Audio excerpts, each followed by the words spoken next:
still very much in the round. Oh, Chris, he's found 3. It's down to a 2-on-2. Chris, can he close this with an ace? Oh my God!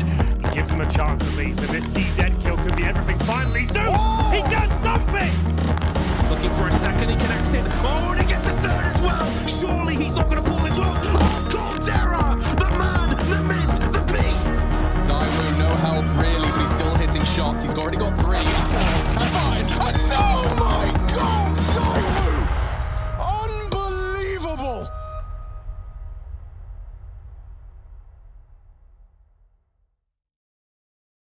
Welcome, everybody. It's another episode of Revenge by the Numbers. It's been a while. We've had some breaks here and there as we get ourselves set up for the rest of this year. But now we're back with another episode, and we're going to hop right into the RMR and some other news.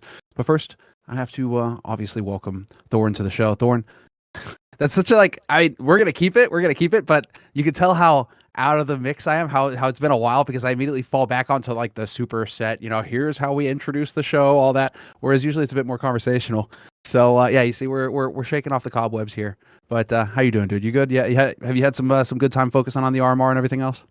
Yeah, in general, one of the things about this year, it's been quite cool, is if people don't know, my other main game is obviously League of Legends. And in League of Legends, they actually changed the format for how the European League runs. It's way better than it used to be. Instead, basically, it's akin to what Pro League changed, where instead of having a group stage, you sort of make it more like brackets and stuff. So that's been quite good. And then, yeah, for CSGO, obviously, all the focus is on this major. I actually think now the downside of FaZe winning the Grand Slam already is it means those other IEM events that aren't the major, like Dallas and Rio, no one really gives a shit about those anymore. It's because those were going to be the last chances to win the Grand Slam before the game ended. So I noticed that's basically now it feels like it's just the major, isn't it? Like the major is all that's really left. Sure, if the right teams win the other tournaments, we'll all go mad on them. But really, we're all looking to one last tournament. And because of the CS2 angle, we're just almost looking at it where even though the next major won't be for another year after, it feels like after this major, it's just like, right, close CSGO down into the box and put the tape around it and put it in the attic. Like it's over in it. Like, for example, when we talk on this episode about some of the people who didn't make it to the RMR, dude, I can tell the penny hasn't dropped for some people. Like, it's not that Astralis is doing badly, guys. They fucked up the last major ever in CSGO. It's over. And by the way, does anyone not realize how insane that is? Remember, Device had that record up until the end of when he was in NiP and he was at Stockholm. He was in the playoffs of every major, for fuck's sake. He's not even going to be at the major. So I think that's the big thing for me, is this, even though it feels like we're sort of still in the calm before the storm, for me, I feel like this is the last chapter of CSGO, so I'm actually quite interested. So it is, though, why I will always be forever sad about the way we do the qualification system now. First of all, obviously in the online era, we went back to this system where RMRs don't go into one big qualifier. They just go directly to the major. I'm so done with that already, guys. Have you not seen the fucking America's major? Fucking every Brazilian team in the world just gets to qualify for free. And then you go over to Europe and you have to play amazing teams to get through. It's so scuffed. And then the other thing is as well, dude, I saw a thread on Reddit the other day that almost made me despair for humanity. Right, after watching their 1 millionth Swiss system featuring best of one, Semmler, and seeing all the crazy results you get and how you get those matches where two bad teams go to 1-0, then they play and then they're 2-0, and suddenly, even though the logical conclusion would be, the format's flawed, this doesn't happen in other tournaments, and so we should shore it up a bit. No, the real conclusion Reddit took was, this actually proves that Tier 1's sort of a myth. There are no better teams, and the only reason, this is real, guys, this was the consensus of the shitheels who make up Reddit. All the famous accounts are in there. You can go check it. Their consensus take on the format is this, that if people like FaZe and Team Liquid and G2 had to play the likes of, Bait and fucking one win every tournament, actually they'd just be losing to those guys.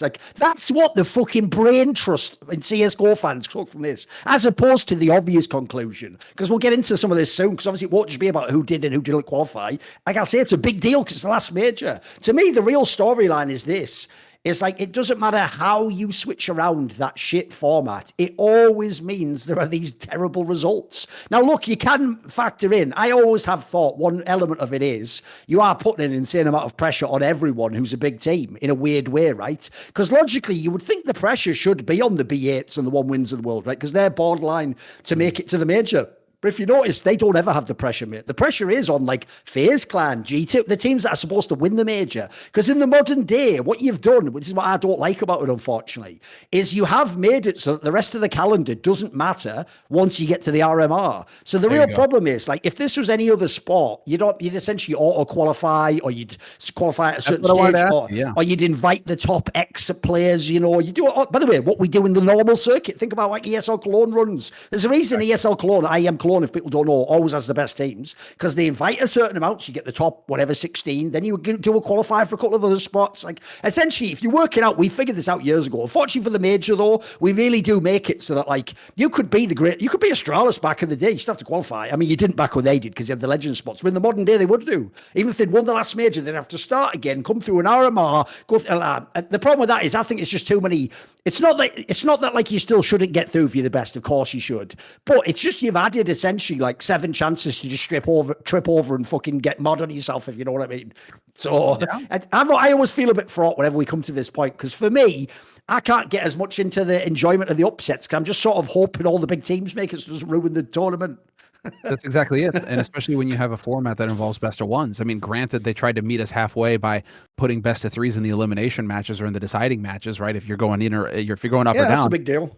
That's a big deal. So they are trying in a way to cut that off a little bit and say, okay, well, we'll give the more advanced team, the more experienced team, an edge in a best of 3. They should be able to win it. But you still have these best of ones that can just that can really throw you off. You know, you show up cold, the other team shows up hot, and then all of a sudden you find yourself in this weird situation where you could potentially have 2 top tier teams that are going at you. Don't you think when you watch the BO1s, it feels now like almost any result is possible? Like, back in the day, it was like, you know, you look for the one where it's close. Like, dude, now I actually feel like, no joke, even the Navis of the world could just lose to anyone in a BO1. It's crazy. Yeah, it's crazy, isn't it? I mean, if you're betting on these kinds of best of 1 matches, like, I mean, mate, we're not going to talk about it on this episode. Let's be real. But how about that, like, British team? Everyone's talking all this shit. Think about this, guys. The same. Remember, last major, everyone took the conclusion that G2 failing to qualify meant they were a bad team. By the way, they won 2 lands after that. This British team's already qualified through that. Who are they? A bunch of nobodies, basically. So, like, while on the one hand, good for them, cool, but like, fucking hell, like, this format is wild, bro. This format is wild. Yeah, they go in as legends as well now, so they're going to be they're up there with Navi, and I mean, to be fair, you also have Fnatic who managed to through 2 best of 1s over Viperio, another British, let's say British Isles mix. You got a couple of Irish lads in there, and then who else? They had 1 win. You know, so it's like, okay, cool. That, you know, Forrester, Boomich. I mean, these are guys who have a bit of experience. Nickelback. You know, these are guys who have got a bit of experience. But still, I mean, that could be, you know, your kind of level of tournament. It's not the RMR, but I mean, you're getting 2 best of 1s against 2 teams like that, and then you get bait as well as your best of 3. So I mean, sometimes you really do get just this perfect luck of the draw in terms of who you keep going up against, and it does feel like sometimes your bracket that you get to qualify for, you play 3 matches and, you know, you're playing against 3 of the easiest teams in the entire group. I mean, even if, okay, fine, in 1 win, for example, you were playing against them, they still had to get a win to get there. They beat Bad News Eagles in the first round, 1 win, for example. But like, it still seems really weird that you're not having to go up against a higher seed opponent, at least in your deciding round, for example. That'll get you through. You can literally, there's no way to calculate, I'm afraid. Like, that's the flaw with not using real seeding. It's like, you have to hope the system, this Buchholz thing, whereas every now and then it doesn't. Like, you've seen a couple of examples, like you say, where you get one through and they win and you're like, who? That's why the one saving grace of this RMR, if people don't know, compared to past RMRs, is when they got the extra slot, what they did is put it on the EU, but as that, like, last bracket. So people go and look, FaZe and Falcons aren't out yet. They play in this last, like, qualifier bracket. There's, like, remaining slots. So that's what's different from the past. It's not just a normal BO5. Yeah, exactly. So hopefully, like, for example, FaZe, it's very likely they're still going to get through. It's a best of 3 on LAN. Like, they should get through. They're the better team. I mean, it is pretty fucking. I mean, you might as well just talk about that right off the bat already, because I saw a quote from Karrigan in one of these post-match interviews where he said that, you know, if you're not coming into the tournament just all guns blazing, ready to kick ass and take names, you're already a step behind. I mean, to be fair, for these up and coming teams, this is their golden opportunity to make mountains of cash and to make a name for themselves. Bad News Eagles, we wouldn't even know who they are if it weren't for these sorts of tournaments, right? So I mean, those guys are going to be raring to go, ready to hit the ground running and get in there. So if you aren't sharp, if you aren't able, and you're not dialed in, I mean, you very well could wind up in the position that FaZe are in, where you know, I think I think not only in terms of the storyline for ESL, because of course it's a disaster, like you said, for ESL that they've managed to win Pro League and not wait until Cologne or something, right, in order to win the Grand Slam. They've also achieved that huge goal. So again, they have that coming back down again, that yo-yo effect where they were all the way up at top, and now they have to they have a couple of weeks off as well. You know, so it's like time to kind of let loose a little bit, time to kind of let the tension go, and then you got to come back in here to the RMR where everybody's going to be going hard, and you have to get yourself back into that frame of mind to kick ass and take names. It really feels like yeah, FaZe had their work cut out for him in this one, and they weren't able to really convert it. So that is such a weird thing. But then again, I guess, you know, it really is the Blast format, right? It feels like we're in the Blast group stage where it's like, oh, and don't worry, you know, you're going to get eliminated once, and then there's another bracket that's going to catch you, and then you got the last chance showdown. Like, it really is a Blast format because they've even got a freaking bracket that's going to be set up with the 9th through 11th teams in this big group of 16 teams. The 9th to 11th gets slotted in for a 6-man all or nothing kind of tournament to qualify for the major. Do you think FaZe will make it through there? This would mean that you're going to lose your bet, though, because that would mean that Falcons aren't going to make it. So I don't know, dude. What do you want? No, I mean, they're not playing against each other, though. So yeah, but isn't there only one slot? No, every single person who wins a match wins a slot. That's what I mean. It's very likely FaZe is going to go, mate. They have to lose another best of 3.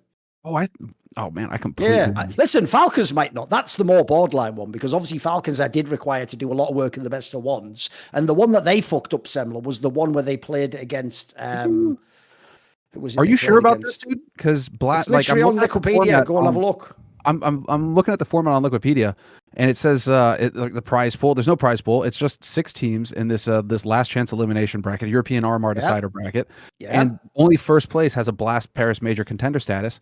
None of the others do. So are you sure that you just like it's top 3, or is it just the number 1 team? Unless Wikipedia is fucking this up, but I only see one team. In that case, I think what they've made the mistake of is they've stupidly on Wikipedia on stage 1 written qualified, where what they mean isn't qualified for the major. They mean you've qualified for stage 2, which is that bracket. Exactly. So what they're going to do is the 3 teams that win are going to be in like a gauntlet, essentially. And you're right, there's going to be 1 spot apparently. By the way, Falcons is very unlikely to win it anyway. What I was going to say was the real problem Falcons had was they could basically have made it if they'd won that game against Gamerlegion, who they actually were, or they almost won the first map. They did win the second. If they'd won that, they would have been through. The problem they have is they're not actually good enough. Like, they should lose to OG. If they end up playing FaZe, they're obviously going to lose. So it's very unlikely Falcons will make it out. But at least if you're FaZe, like, if you can lose like 1 or more best of 3s on LAN, like at that point in time, you probably shouldn't be at the major. I don't have a problem with that. Sure. By the way, on the Cadian thing though, here's why it's rich as fuck Cadian saying that now. It's like, motherfucker, you played against 500. That's the name of the team, by the way, guys. You don't even know anyone on the team. You do. There's ships on it, but you don't know anyone else. You played 500. Then you played Aurora, who the most famous person is Starrix, the coach. Yeah, he's still around, guys.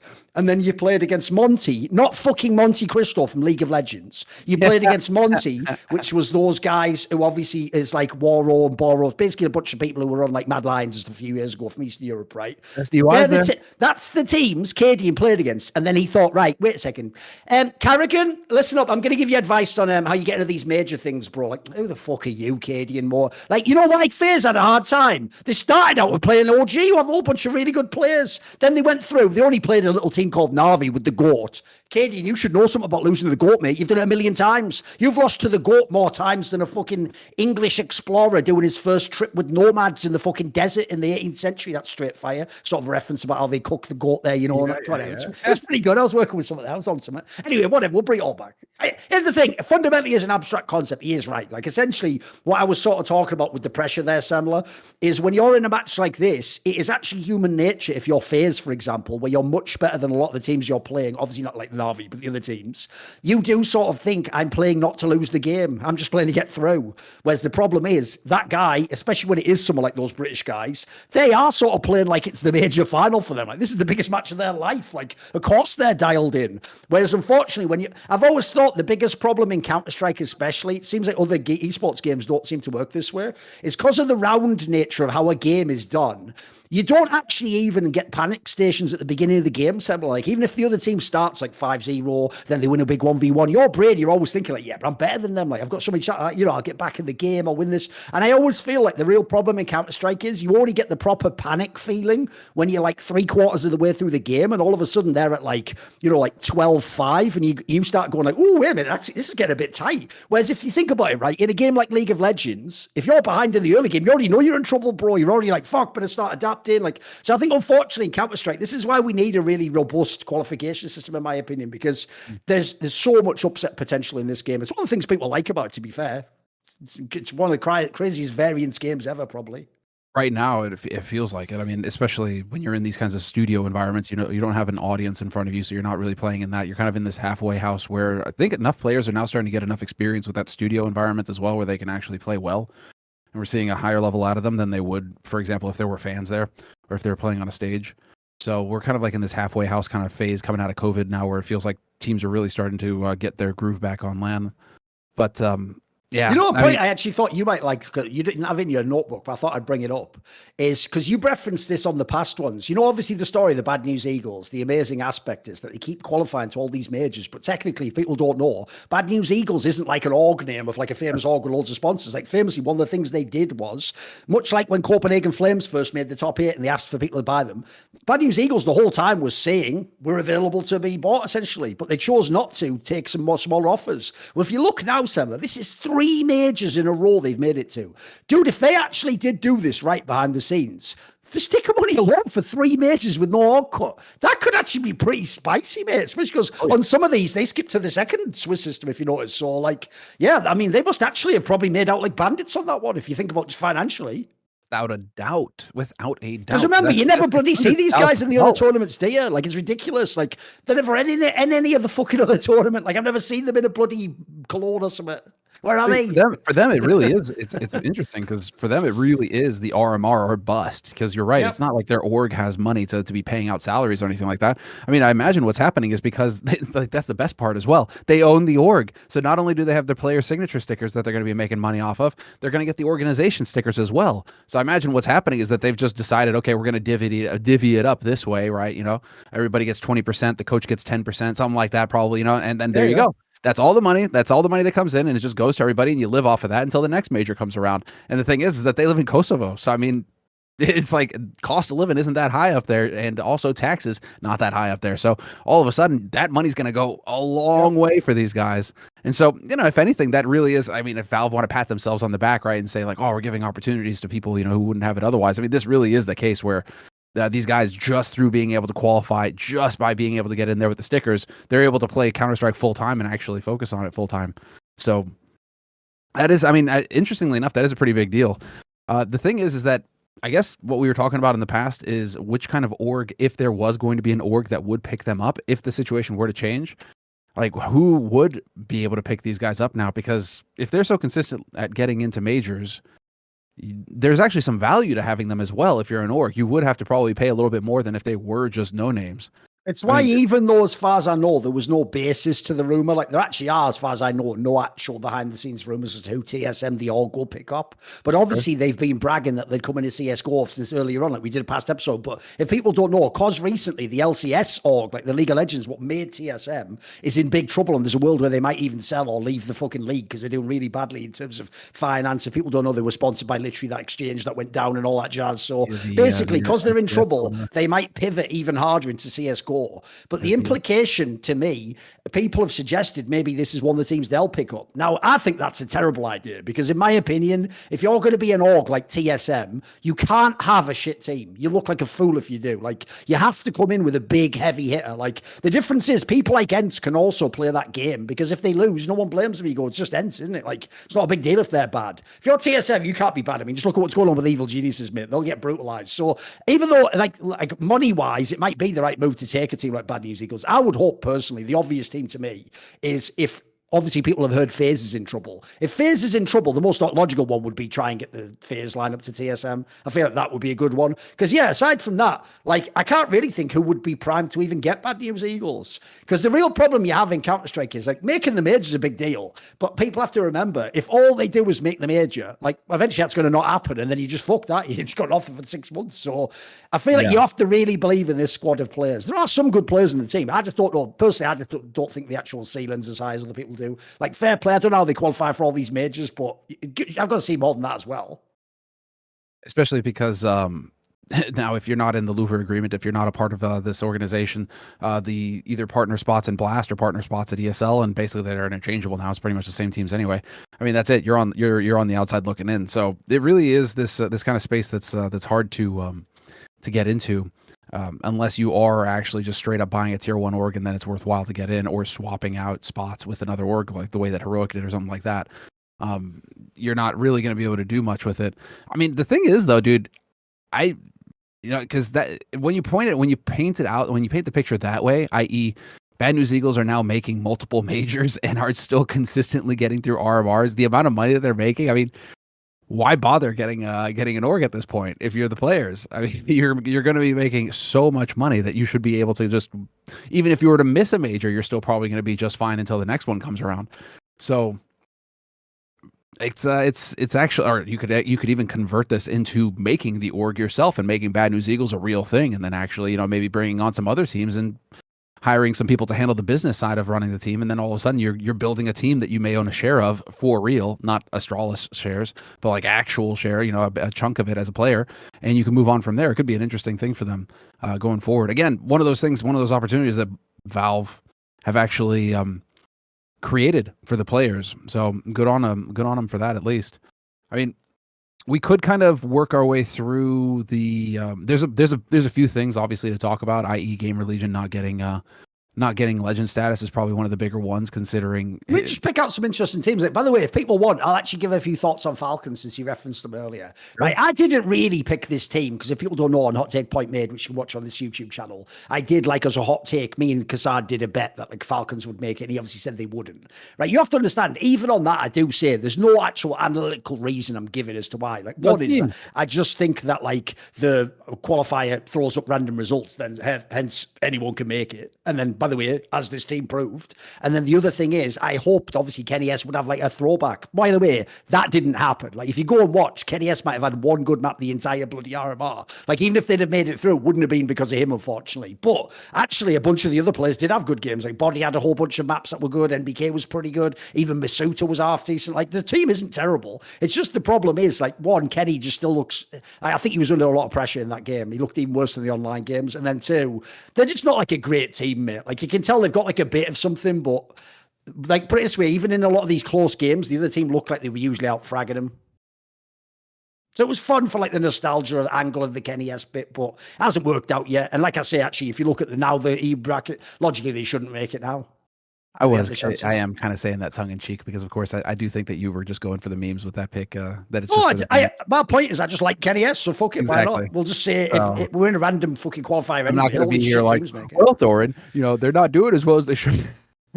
Well, I mean, they actually are kind of doing exactly as well as they should. If anything, slightly punching above. Yeah, exactly.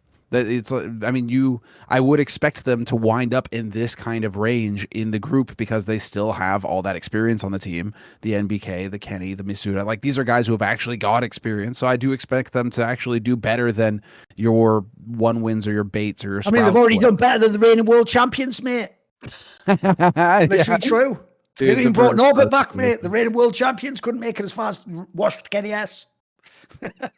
Is that not the craziest thing? What the hell is going on with Virtus? Thing is, I love it though, mate, because another hot take I had right after they won the major is I said that team won't win any more tournaments in Counter-Strike. Like, it was just a fluke for me. It's cool. Look, it was a cool fluke. Like, the way they did it was cool. But like, if you watch the way they won, sadly, that was also a sign that like the major was pretty kind of whack, unfortunately. Like, they were nowhere near the best team in the world, guys. Come on. They just had like a cool angle of how they played. That's all. And it worked out. It's almost like, that kind of adjusting to the rule set or some kind of gimmick. Like, I don't know. I feel like you would think about it in Dota or LoL where the meta changes and all of a sudden it really favors one of your particular players that you can then like play into, like it really favors your team or something in that respect. And then the meta changes again and it's like, oh nope, you you had your 2 months in the sun and that's it. You're out of it now.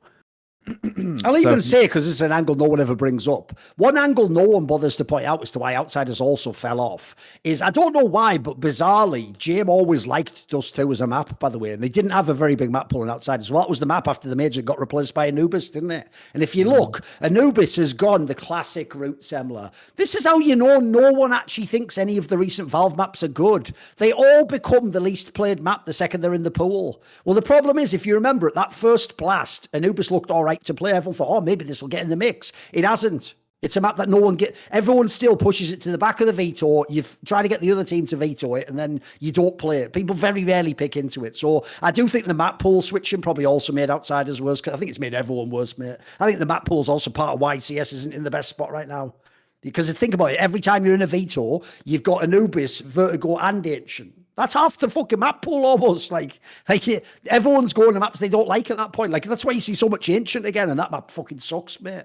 I mean, it really leaves you something. I mean, I'm looking at actually the map stats right now for Group A or RMRA, Europe RMRA, and Ancient got played 16 times. Runner up was Vertigo with 11.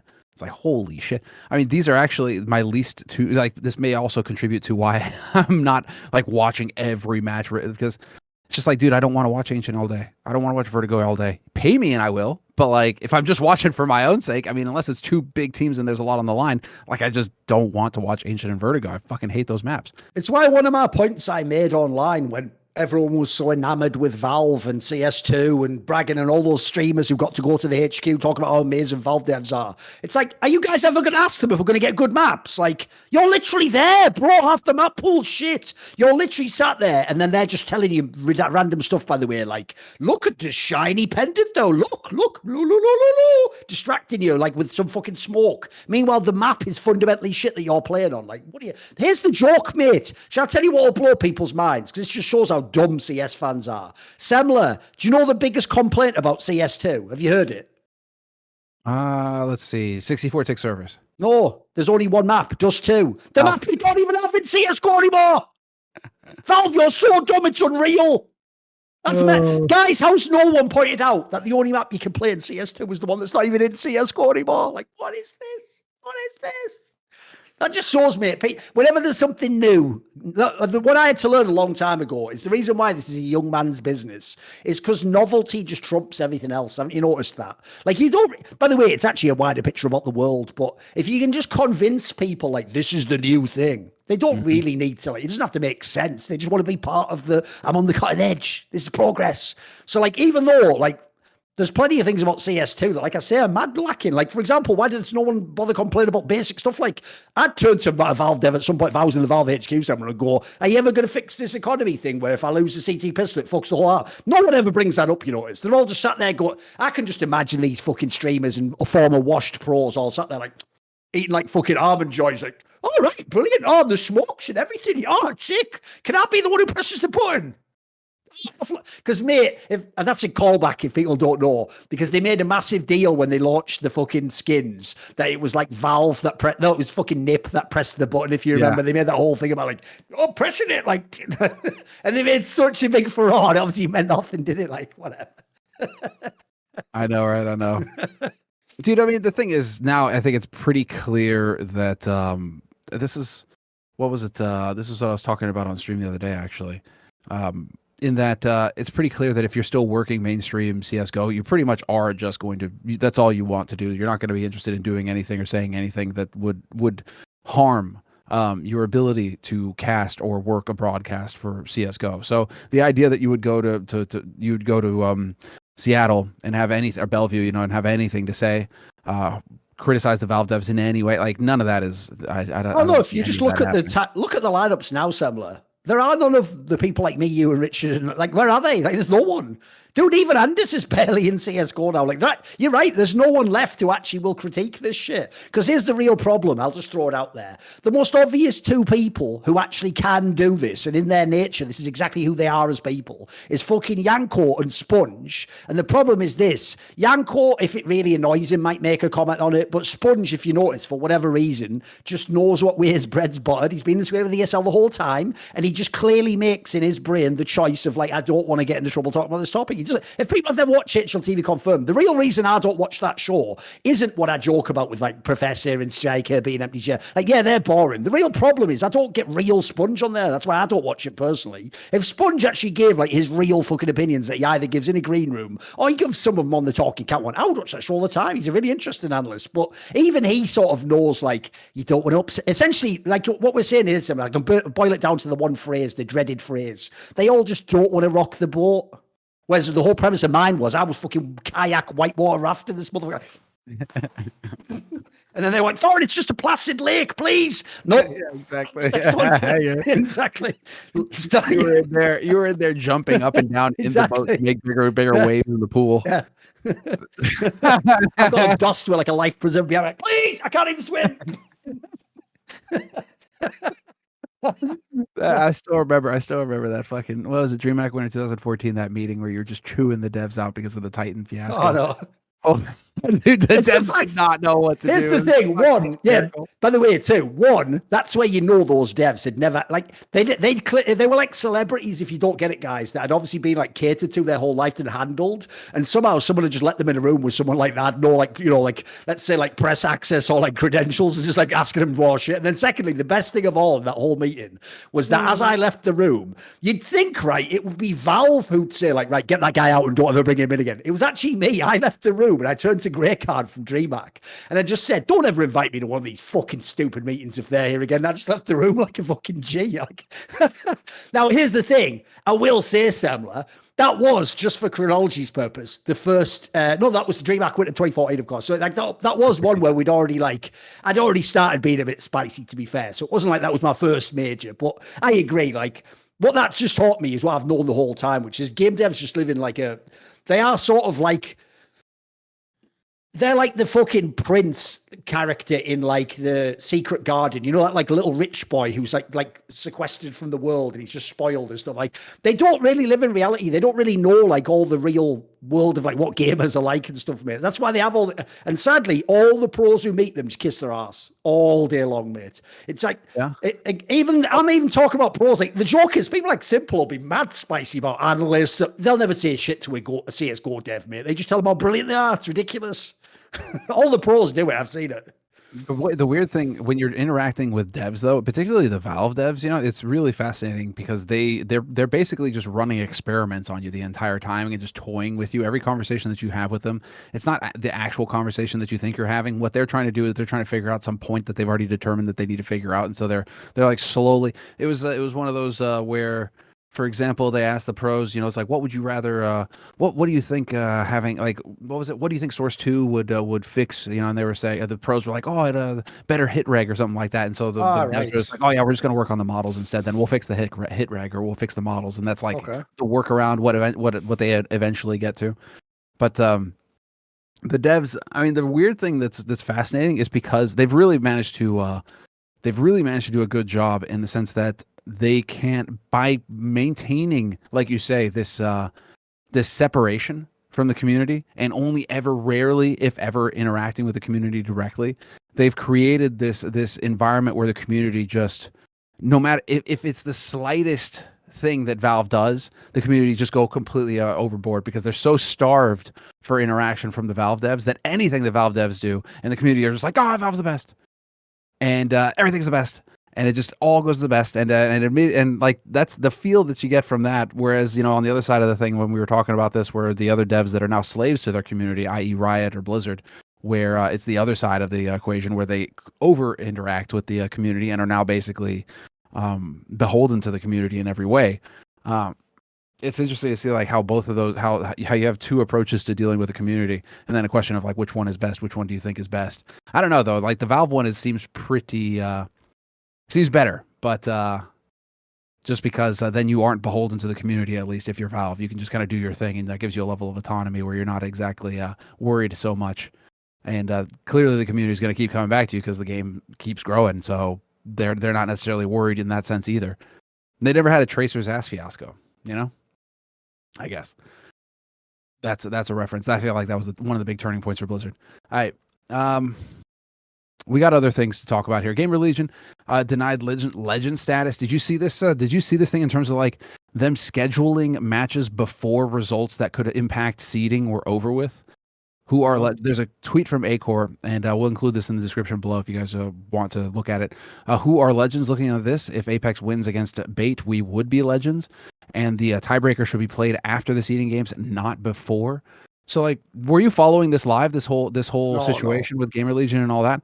Because apparently this was a thing. If Buchol's system has been used the entire tournament, shouldn't that decide it? If not, I don't know what makes sense anymore. It should be an easy decision. Move the tiebreaker to after the games. RO5 starts at 11 instead of tiebreaker after time game is played. I mean, it seems like given the results weren't in before Valve or Blast before Blast established the seeding.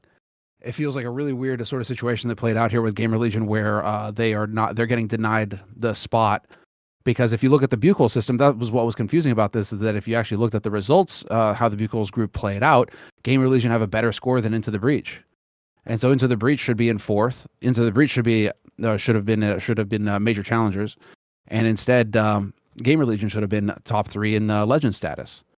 So I don't know, just a weird situation that Blast have put themselves in, and it's been a long list of things that. By the way, there's already a reason why this format sucks. Why are we going off some weird Buchholz formula to decide who skips a whole phase of the major? Like, crazy idea, have a system where either they play and the winner gets that spot, or have something where, like, because essentially the mistake here, Semmler, is like what you're saying. It's like we both win the identical number of games, and at the end, some formula says you get to start in the top 16, and I have to start top 24. Like, what? We won the same number of games. Like, that just tells you, by the way, this is an inappropriate format. Like, one thing I love about other formats is, think about ESL's format, right? How they decide like the playoff teams. It's never like, right, at the end, oh, sorry, you don't get a playoff spot because actually like, you won the same number of games as someone else, but he just arbitrarily gets it. It's like, if you win this match, you are in the playoffs. Like, it's one thing I love about formats, because I consider myself a specialist and aficionado of formats, because I've watched so many different ones in esports history. And to me, Semmler, one of the number one rules you need for a format is that for the person competing themselves actively in the tournament, it should be really obvious to them and the viewer where they are in the tournament. And the fact that, like, they're still alive in the tournament, or if they win, they go to this placing. The problem with Swiss as well is it leaves all these things where people themselves aren't sure. It's why I always used to hate the round robin, Semmler, because you would remember every round robin in Pro League would have that one fucking day where everyone had to become like a nerd and do all this maths to figure out who gets through on the tiebreaker. And it's like, how about we just play the bloody matches? And if I win, I'm through. And if I lose, I'm out. Easy. Everyone understands that. Because in this scenario, if you're Gamerlegion, in this case, Into the Breach, what did you actually do that means you get to skip that part of the tournament? Nothing really. It's some arbitrary weird factor of how the qualification works. Like, you didn't do something special, you know? Yeah. That's what leaves you wondering. That really is what leaves you wondering. And then it's like, what, some kind of coin toss in terms of who plays what match when, and this comes down to scheduling that then decides who goes through and who doesn't. It's just. And by the way, I'm not that surprised also that it's a nightmare if you have to do an extra match like they're saying for seeding, Semmler, because the other part that's quite flawed about the way this RMR has been run is because we still have a million IEM tournaments. Dude, the IEM qualifiers are taking place like now during all of this. Have you seen that? Like, it means that as a result, you've got this nightmare where teams are playing in the qualifier, but then they're also like having to schedule other online qualifiers around that. So like, I also hate that. Is there no way we can just block out the whole like RMR part and make it so teams only focus on that? Like, I think it's kind of whack that you can be playing there, then you go online, you play this match here for a tournament that's in 2 months. Like, what's going on? You just make it so we're focused on one thing if we can. It's the last major ever, for fuck's sake. Scheduling, dude. Everybody's everybody's got to have their schedule. And by the way, here's the angle I want to throw at you as well, because people haven't thought this through. One of the only reasons I was a little bit reticent when I heard Blast got the major is because Blast has never done giant events, mate. Blast's done those small little blasts. Remember, even the modern day Blasts, their finals and stuff are like 8 teams. They've never done a big like 24-team tournament. They've never done like a giant. They've had like they've got the home event, the one in the Royal Arena, but like they're not having like the Cologne Lanxess, like wow, 16,000 people. Like so unfortunately, like it's not that I'm saying they can't do it. It's just that the problem is we already know ESL's done that a billion times. Like you can trust they'll be able to handle it, even if you don't like PGL. They've run a lot of big daughter events if people don't know. They've run TI if people don't know. So it's just that if you blast, you've just never cleared this bar before. So that's one of the reasons I'm not losing my mind because of the RMRs. There's been a few problems, but it'll all be okay. But I am looking for like these issues to see will they manifest in the major, because I hope they won't. I hope it is going to be a banger and be the great major that'll end the game, because it'll really suck if it's a bad one, unfortunately. I think I've won a downer that'll leave the game on. Exactly. This is one of the primary points that had to be made going into it, is that the RMR now is such a monumental task, i.e. you're running this in 3 different time zones and 3 different locations. And sure, they did set up one of them, the European location, in their home turf, home studio. So they should be able in theory to cut down on errors there, because that's home turf. They run events out of there all the time. They'll know how it functions. They'll know how it works.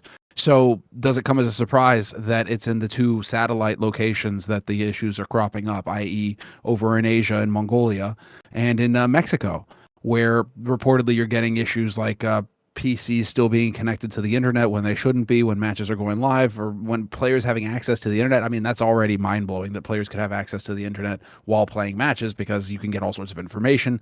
You can get texts. All of a sudden somebody could be literally typing to you in Steam saying, hey, by the way, they're going B. I mean, you have all sorts of bullshit like that could be going on. And that's not a good situation at all. And that was one of the things that we had is Labanji, his team is actually playing, or was playing, took 4th place ultimately in the Asians. But Twisted Minds, Labanji goes on there, and he did this twit longer where he was kind of describing what was going on. And it really does just sound like you've got a mix. You've just got some inexperienced people who are trying to work together with more experienced people, but there's obviously wires getting crossed, and you've got a lot of people with a lot of stress on them to try and run an event well in a new location that they haven't run events in, and you're going to get some friction, you're going to get some problems. And it seems like that's exactly what we could have expected to happen, and lo and behold, it did happen. And that's exactly how it's played out here for Blast in the satellite locations where they're having issues. It doesn't seem like it's ultimately had an impact on results, although before I commit to that, I thought I saw something about rounds getting played on a map and then there being a 25-hour delay. Or was that not in the RMR? No, there was a thing. I think maybe it was at the Americas one though. I know there was one where it was like, I found it for you. I'll link here. Basically, in the Asia RMR, people had internet access during the matches, which mean people could have done stuff like you say, messaged each other. So there's a competitive integrity problem. And then during some other thing, I think it was maybe during the Americas one, they had on the Americas one, coaches had malfunctioning headsets as well. No, it wasn't. So there was a bunch of problems. There was one where I've heard it where it seems like one of the most egregious cases ever. And I was scrolling through and give me the info. What's it about? There was one where apparently one team played out rounds, like they played out rounds on a map. They started on a map, pocket pick from a team, and all of a sudden tech issues to the point where the map gets delayed for 25 hours, for like a day, to the point where you're playing, but I mean, there's all of a sudden now you know the map for 25 hours. Now you can do your homework for 25 hours and you can come in prepared, continuing on the same map, not picking a new map, not starting over with a new veto or anything like that, continuing with the same map, meaning that the team that may have had stuff prepared may have had an element of surprise. It's just a completely different situation 24 hours later when you know the map. I mean, it sounds like in general they've had problems across the board. So it also says in this same HLTV article that apparently like unregistered coaches were just standing behind fucking people at the Americas RMR. That's mental in itself. Yeah. By the way, I'll actually bring that back to a smaller issue. When the RMR first began, you might have seen this. There was a match where when Navi's group were playing, Simple went to the wrong area of like the tournament area and he walked into I think into the breach or something. He walked into like someone else's team area and just stood behind them while they were actually playing, I think, a live game, by the way, Semmler. Now, here's what's mad. I said online, you should almost certainly get a penalty for that, even if it's like an accident. And what people don't get is this, Semmler. This isn't about having a beef against Simple. could you imagine if I was like the coach of a rival team, by the way, and you're playing a live game, and I just walk up and look behind your monitors? Like, that can't be allowed. Like, first of all, there should be security that stops Simple even getting into an area he's not playing in. And then secondly, like, that's like a violation of the competitive integrity of the match. Like, the reason you have to punish them, I'm not saying you have to like ban him, you just give him a warning or something, or you say if it happens again you get like a fucking round taken off or something. But in scenarios like that, like, that is sort of amateurish if you blast. Like, how are people who aren't registered getting into these areas? You know what I mean? Like, in that scenario, it's pretty simple. You have a list of 6 people, 5 players and a coach, and unless you're one of those 6 people, security guy doesn't let you through. Because I've always thought, by the way, the stupidest area of esports is definitely security. Because in the modern day, we just leave the security guys with no knowledge of esports, mate. So fans don't know. The reason why you can sneak backstage is you having an RV jersey on and Simple having an RV jersey on. The security guy doesn't know who Simple is. He might think you're Simple and you might get through. That's how that guy famously at that Blast Moscow all those years ago got backstage and was just fucking walking wherever he wanted. He just pretended he was like part of this crew. So stuff like that is mega amateur hour. Because remember, again, this is the World Championship, guys. Like, even if at the end of the day, most of the matches would still go to the same, how would, like, the fact that someone can say, oh, well, what happened in my match was, like, you know, the round got started and then went to do, like, that sounds terrible. That sounds so bad. If that's their story, it's legit. I won't comment too much on the Lebanjica one, because my problem with that one is pretty simple, Semmler. When someone has lied, provably, about me as many times as Lebanjica can, I can't trust a word you say, mate. Your word means nothing to me, you know? Can you give us give you a classic example? Lebanjica claims that me and Richard Lewis being mean about him on By the Numbers got him fired from that team Imperial before they were Brazilians, obviously, right? Here's what he didn't bother mentioning, Semmler.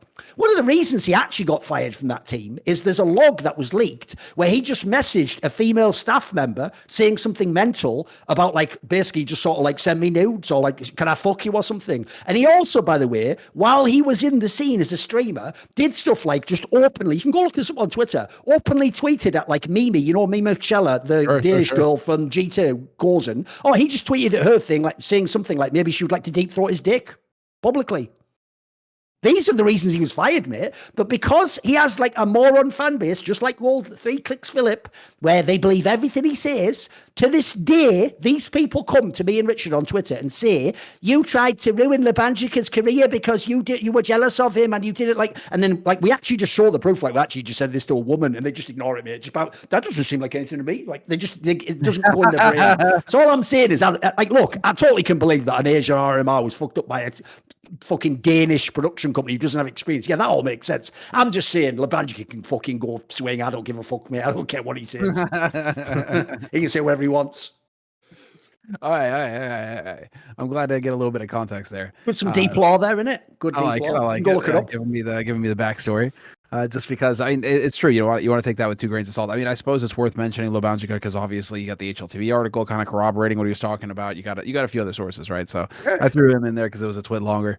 But and let's be real, like if you just cynically know the way esports works, there are lots of stories in history of things like, even when it's a legit company like ESL, the problem is obviously you probably yourself don't run everything on the ground if it's like a tournament in fucking Mongolia, Semmler. What you logically do is you white label it out to someone, and I've heard tons of stories. But it's where Blair's told me half these stories himself. If you go to the event, and even though it sounds like it's going to be legit, the organizer makes sure all the local teams are in the shittiest hotel and skimps on a bunch of the costs and obviously probably pockets half of it himself. That's just the nature of the fucking esports industry, unfortunately, guys. Yeah, precisely. I mean, that's kind of what's expected. You expect it to get outsourced. And the only one that will have been run by Blast full on will have probably been the Copenhagen one. And then they're probably, I mean, according to Lebanjica, there's a few guys that were there from Blast in the Asia RMR, but still, even then, you're going to have so many moving parts. It's going to be very hard to keep control of the situation, especially in new locations where you're not necessarily, you've probably not even worked there before, so you don't even know what's going on. That's the reason why Blast have been able to excel for as long as they have and stood out with their Copenhagen event, for example, in the Royal Arena, is because they freaking ran events out of there. It's like ESL Katowice or Cologne. They've run events out of there so often now that it's just like autopilot when they get there. They know where everything is. They know what the capabilities of the place are. They know how much energy they can pull. They know everything like that. So they already know all the factors and they've got it all ironed out so that it can be a smooth event from start to finish. You go into a new area like this, you're bound to have problems. It's just a shame that these problems are cropping up in what is the last CSGO major. It just blows. You'd rather them have run maybe some smaller events there, and run some stuff there before, ironed out those things, and then they get the RMR, and then they get the major, and they get to run it all. But it doesn't seem like that was the case. It just seems like Blast were able to pick this major up, and they're running with it. Let's be real, by the way. I don't think Valve gives a flying fuck about how people actually handle majors. You just look historically, hasn't stopped them giving PGL them when they fuck things up, hasn't stopped them giving people majors when they fuck up. Like, for example, I thought it was outrageous. If people remember, if I Am at Rio had originally taken place when it was going to, that was the one where they were originally going to let all those conflicts of interest exist. Like, people own part of a team they play against in a qualifier for the major. Like, there's so many angles that Valve just doesn't give a fuck about, mate.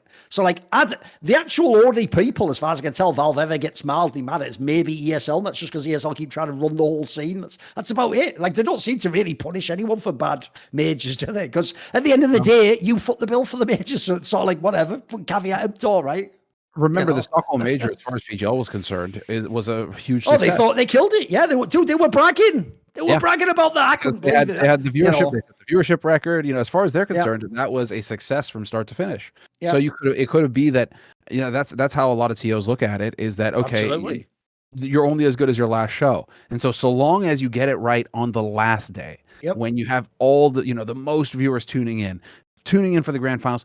That's what everybody's going to remember. That was the ultimate version of what we always told the TOs, wasn't it? If you would go to an event, like, and it was a smaller TO, they'd all be mad depressed on day 2 because there was a problem, like, a tech problem. I would always just tell them, bro, as long as the semi-finals and the final are good, don't worry about it. Everyone will just remember the match was great at the end, and we'll all forget about the rest of the tournament. So, like, that you are right. What essentially saved PGL was that fucking map, or the second map of the final between G2 and Na'Vi was such a banger that everyone got lost in the moment, and it became, like, bigger than CS, didn't it? If that had actually been, like, if you remember, the ultimate example of the opposite was obviously Face It London. It was a bad major, and then they had the most boring playoffs ever. Everything was a 2-0. So as a result, like, everyone just remembers the whole thing sucked. Like, you didn't have a good last memory to attach to. So the real problem with this as well is, like, that's also why all these things we're complaining about now don't matter. Like, if at the end the major final is like Heroic versus fucking G2, and it's all 3 maps, and then the third map's some, like, amazing 14-14 game, and then fucking the joke is I would say Cadian, but obviously I'll take G2 winning this one. Then JKS wins a 1v2. All everyone remember is how great the last final was. They won't give a shit about what happened in an RMR. Oh, it's only nerds like me will remember that.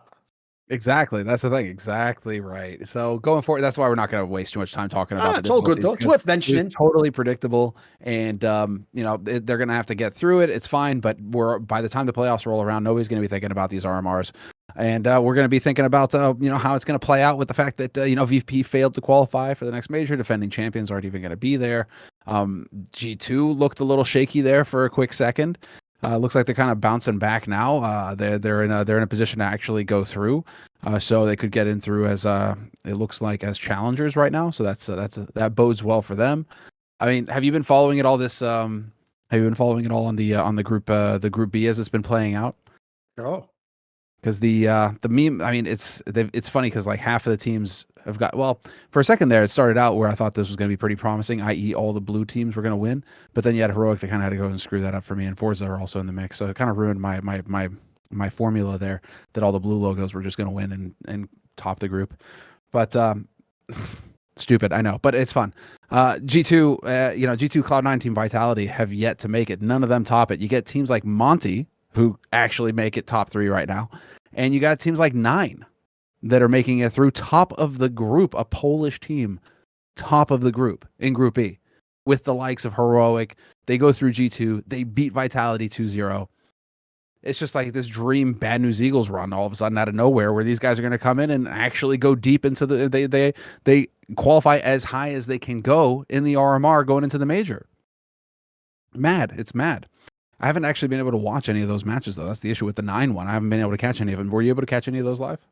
I mean, I definitely watched the G2 one. Like, that one, by the way, even though it's a BO1, guys, they won on Nuke against G2. That's G2's best map, and people don't know. Like, G2 is probably the best Nuke team in the world. So, like, that one, it's 16-14, but still a very legit LAN win. And then also, if people don't know, what happened was Hades, the former ENCE AWPer last year, if you remember, like at Antwerp, he used to be their AWPer. He just had a mad pop-off at this fucking RMR, mate. He just went absolutely mental. Like, for the whole RMR, he has like a 1.31 rating, mate. He has like simple simple numbers. So this actually is somewhat reminiscent. If you remember what cost G2 last time was Acor had the big pop off. You remember on Gamerlegion, he had like a miracle RMR run. So I will say, like, Hades was a guy who was being in the semi-final of a major. He was like a professional player. Yeah, he had to take a step down, but like he obviously had some potential. So like, at least that's not complete nobodies. Like, people know there's talent in the Polish scene.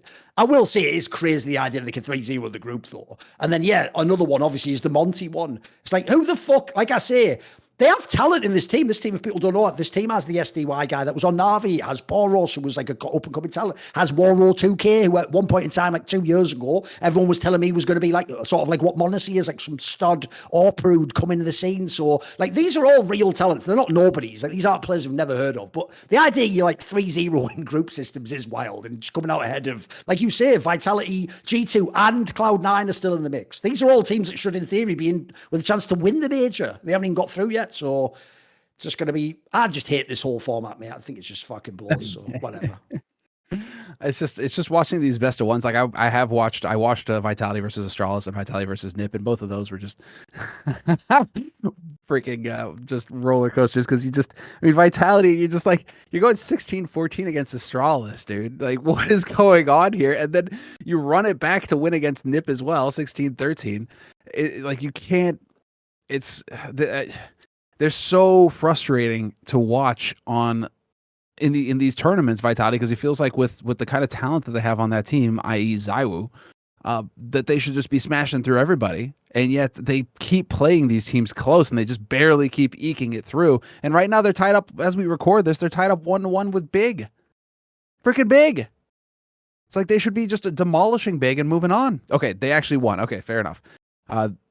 Let's see, 16-9, 16-7. Oh, okay, fair enough. They did demolish Big, and they got the job done. All right, I take it back. They did what they needed to do. Okay, good on them. Because as we're recording this right now, it looks like that literally just finished up. So Vitality, 16-9, 16-7 on the last two maps. Okay, good, fair enough. They got the job done. They did what they were supposed to do. ZywOo went plus 27, 1.37 rating. So, there you go. It's nice when you got ZywOo on the team. So that shouldn't take that though. That's the problem with your Vitality, is like, he has to basically be the best player in the world for you to have a chance to win some of these games. Like, that's too much to ask. This team isn't going to win the major, I'll tell you right now. Like, look, they have a dark horse chance, not least because of ZywOo, but if you just look at the way they play as a team, like, he basically is great every single game. The problem is the others just don't turn up, or they make like dodgy ass fucking calls from Apex. He himself feeds off the games. Dupree's been fucking bad basically the whole year. Like, they have a whole bunch of problems. Like, the real joke of it all is the Spinks guy actually did eventually sort of come around and level his game out and get good. It's just it hasn't made them win games. Like, Vitality's just a mess, mate. What a mess of a team. I never really get on board with Vitality either in the playoff matches, just because it feels like ZywOo does drop off a bit in terms of performance. Like, he will have maps where he disappears in playoffs. So in the groups, fine, he delivers these kinds of numbers. It's wild. Early playoff stages, perhaps, but like the deeper they get into a tournament, I feel like that's where you start to see. Again, well, I mean, you're gonna. It's understandable. In theory, 1.4 every single match. No, fair enough. What people don't realize is, in theory, it's actually a universal rule. Even great players get a little bit worse when it's a final or a big pressure match or a major. That's actually why, by the way, when you are the rare player like a Simple, where if you ever go look at their major stats, it's like even on the majors they didn't do that well at as a team, they still just smash the stats. Like, that's how you know you are superhuman, unfortunately. Because, like, for example, even people I really reveal, like Shocks, even their numbers go way down at the majors, mate. Like, it's because they think of the pressure on you. Like, you know in your mind, this is really like the big moment that it counts for. Like, yeah, it was cool you won that Pro League a few months ago, or you had like a Blast you won, but like the major is a different deal completely, you can see. Do you think G2 are getting, like, I mean, this is, I guess, one of the things where going into it, now that FaZe, the question is whether or not they're going to be able to survive. It's one team coming out of that last chance playoff bracket. And so depending on who winds up down there with them, they could have their work cut out for them. But the other side of it, I mean, obviously the big storyline going into this is got to be NiKo and his chance to win a major before a CSGO major, before that's it, the door closes. I mean, ZywOo hasn't been around as long as NiKo, so I don't really care as much. No, he gets a break. Storyline.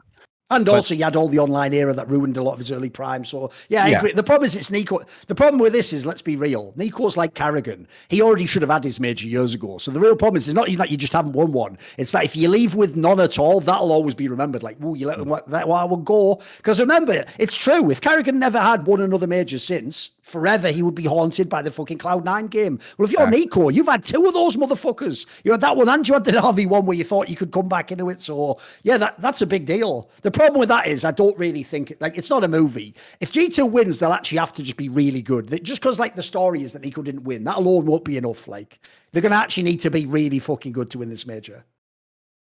Do you think, I mean, do you think that there's enough, do you think that there's enough firepower between m0NESY and NiKo to get it done? Because if anything, I feel like I think m0NESY has done really well. He's shown that he's capable of playing in playoff brackets in front of crowds. He's shown that he can actually play well. Hunter seems to step up his level whenever he gets onto a playoff stage. He seems to, he vibes with the crowd. He's there popping off. He seems to get to hit a different gear when he gets up there, not really be affected by the pressure.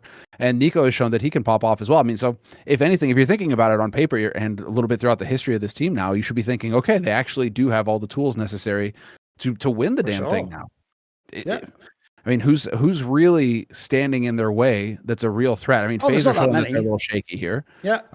Who have we got other than that? As you say, the key thing is FaZe might eliminate themselves before they even get to play them. And also, spoiler, G2 actually directly did very well against FaZe. It's even one of the big teams they seem to beat every time. So that one's fine. Obviously, the main ones are like Heroic. Heroic has a brilliant style. I think they will go very deep in this major. I think they'll at least be a playoff team.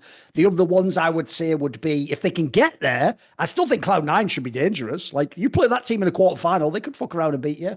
Then it depends. The problem is on recent form. Like, for example, ENCE looked awesome at Pro League. Are they going to be good now? Who the fuck knows? Who the fuck? Well, maybe they can make a miracle run. Maybe they can be in the semis or something. It could be, They're still alive. It's going to come down to who winds up down there in the 2-2 bracket with them out of these teams that are still in the mix. Because you could still go, if you're ENCE, you could still be going up against Cloud9. You're not going up against Vitality anymore. Vitality are through, but G2 and Cloud9 are playing right now. They're tied up. They're not tied up. G2 are in the lead over Cloud9 1 map to 0. So you could be winding up going up against Cloud9. That is not going to be a fun situation to be in.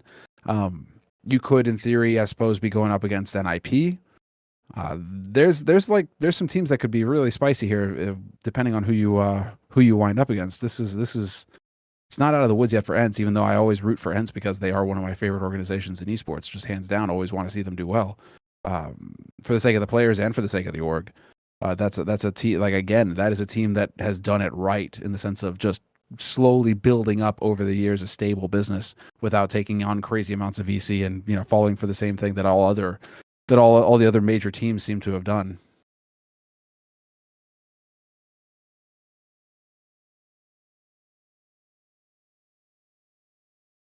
Okay, so let's see here. As far as we can actually go ahead and actually talk a little bit about the back onto Group A, because there was one more that I wanted to talk about, which was just to touch on, because it's pretty cool. Out of nowhere, Apex is coming into the mix and actually showing that they're capable, and there's a bit of a redemption arc here for Nok. Nok, Jacob, it's cool. I mean, this is Stico. I mean, these are guys that have been around for a bit. Nok, we all know the storyline that happened with Nok, where it felt like he was getting that experience, all of that, and then Device comes into NIP, replaces him on the team. Are you really going to feel salty about it? You're getting replaced by Device. It's a hard situation to find yourself in, but you got to pat yourself on the back and keep moving. And well, it seems like after a period where he's been out in the wild, he's actually coming back into the mix, and they managed to qualify and actually get through in the challengers bracket. So, by the way, this is how my mind just works differently than other people, Semmler. Someone's tried, I don't know if you noticed this, but once Astralis failed to qualify for this major, everyone began trying to find the iconic picture of Device. Because you remember at the Stockholm major, they had that picture of him when he was stood like off to one side. And then there was the one afterwards at the fall finals in Blast, where it was like him looking and Zonic was in the background. And they were trying to make like a fucking evocative picture to show what was going on. Everyone's been trying to do that with Device because he didn't qualify for this last major, right? But the problem with it is, if you look at the picture they've all taken, it's this one of him just sort of sitting like this, looking at a wall with like the wall behind the teams when they put all the sponsors on. They keep getting these great pictures with Device. The problem with this one is they forced this one. Like that one that's just him sitting in a chair. You can't really know what he's thinking. They're trying to force it like he's reflect on his whole career. But I did just see that, and no one else thought this. But because on the wall, the actual sponsors, Semmler, for real, one of them is Absolute. And I was just thinking, well, If I were him, I'd be looking at that and thinking, yeah, Swedish vodka. That got me into trouble too. That might be something to reflect on, indeed. No, so to bring it back, because obviously Nork was the guy who got, as you say, got sort of fucked by device, just being available. Like I've always said, that's an example. It doesn't happen very often in esports, but every now and then you actually did nothing wrong. It's just that essentially your org just has a chance to get someone like super famous. Like you can't say no to that deal. Like even though I agree it's harsh for Nork, I would make that deal in an instant. If you ask me, right, do you want to swap Nork for device? Well, obviously, it doesn't matter how I feel about that Nork.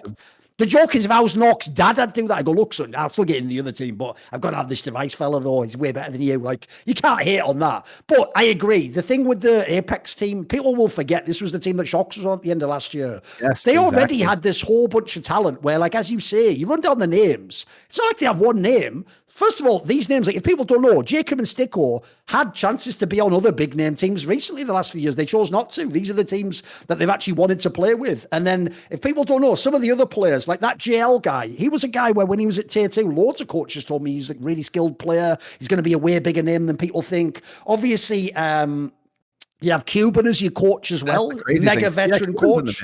So, like, this isn't a bad squad at all. Like, it doesn't surprise me they were able to sneak in. Like, think of the experience level of some of these players.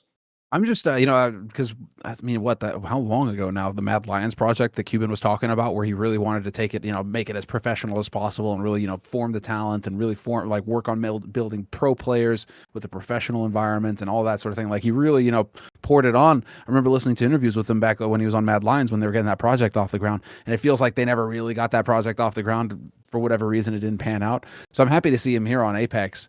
Getting another crack at it as coach, and you really do hope that to see this kind of team do well, because again, I don't know if you're just always rooting for the underdog or not, but in this sort of scenario, it is kind of the underdog sort of situation where it'd be cool to see them go deep and have a bit of a Bad News Eagles storyline where it's like, yeah, Bad News Eagles are coming out of nowhere, but they're still on their own. They don't have a major org, backing them. It's them surviving off of sticker money. Apex can't have the deepest pockets either. So for them to get in there and get that sticker money, that's going to make a big difference for these players, I think. So it's a pretty cool opportunity to see that they actually managed to pull it off. And they managed to, they managed to beat teams that in theory they should be beating, right? That is right around them. They lose to FaZe, they lose to Bad News Eagles, but they beat Gamerlegion, they beat Sprout, and they beat Bait. Like, these are teams that if you're going to make it, you have to beat. And sure enough, in the crunch, they did it. 2-0s as well in both of their best of threes. So good on them. Really cool to see that. And I'll just throw this in there. If people don't know, Sprout and Bait were two teams that other analysts I know actually all thought had a good chance to make it through. We're going to get all the rest of it. So, like, it's not like they beat nobodies. These were actually teams. Most people wouldn't have picked Apex to get out. No, that's the thing. No, I mean, dude, if you're swapping Apex and Virtus.pro right off the bat without even thinking about it. If you're coming into this thinking, if you're coming into this tournament just looking at the teams, you're not seeing Virtus.pro get eliminated 13th in the group and Apex go through 6th. That's not happening. The saddest thing about that to me, it isn't just the idea that, like, if people don't know, that is the first time ever that the world champion isn't at the next major, but that's also for a reason that people don't know. I pointed this out on Twitter. This is only the third time that was ever possible, guys. If you won the last majors before the last 2, you automatically qualify for the next one because you were top 8. So, like, that, to be fair, there's a lot of other teams in history might have failed like that otherwise, but they didn't even have the chance to. But the reason it really sucks that Virtus.pro didn't make it is because at least the old Virtus.pro lineup that won the major was famously really hard to eliminate. Like, they haven't been the last few months, sadly. That's also something else that completely fell off a cliff, mate. They went, when they won the major, from being probably the hardest team in the game to beat because of that annoying style to, like, they do the annoying style, but just sometimes doesn't work with it. They just lose the game straight up. Like, they've actually lost some of the magic. This is why, actually, in some ways, the players I have the most respect for are the ones with the longevity in the game. Because, mate, I know this sounds whack to people, but actually it's not that impressive to me if you're, like, amazing for 2 years, you win a major or 2, and then you're shit for 5 years. I'm more impressed by, like, Karrigan, where you're just really good for, like, 7 years and you win a major. Like, you know what I mean? Like, have some self-respect. Reinvent yourself. Yeah. To be able to adjust to meta. Agreed. It's not just about being good once. Exactly. Yes. Exactly. The economy is going to change. The op is going to change. You're going to have major changes to guns. You're going to have all sorts of stuff that's going to come constantly.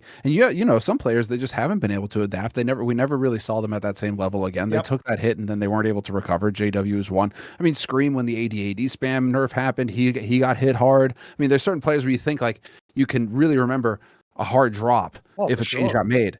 So the fact that you still have some of these guys running around, I mean, granted, Kenny S is back in the mix now on Falcons, but like the fact that you still have guys who have been operating in tier 1 for years on end.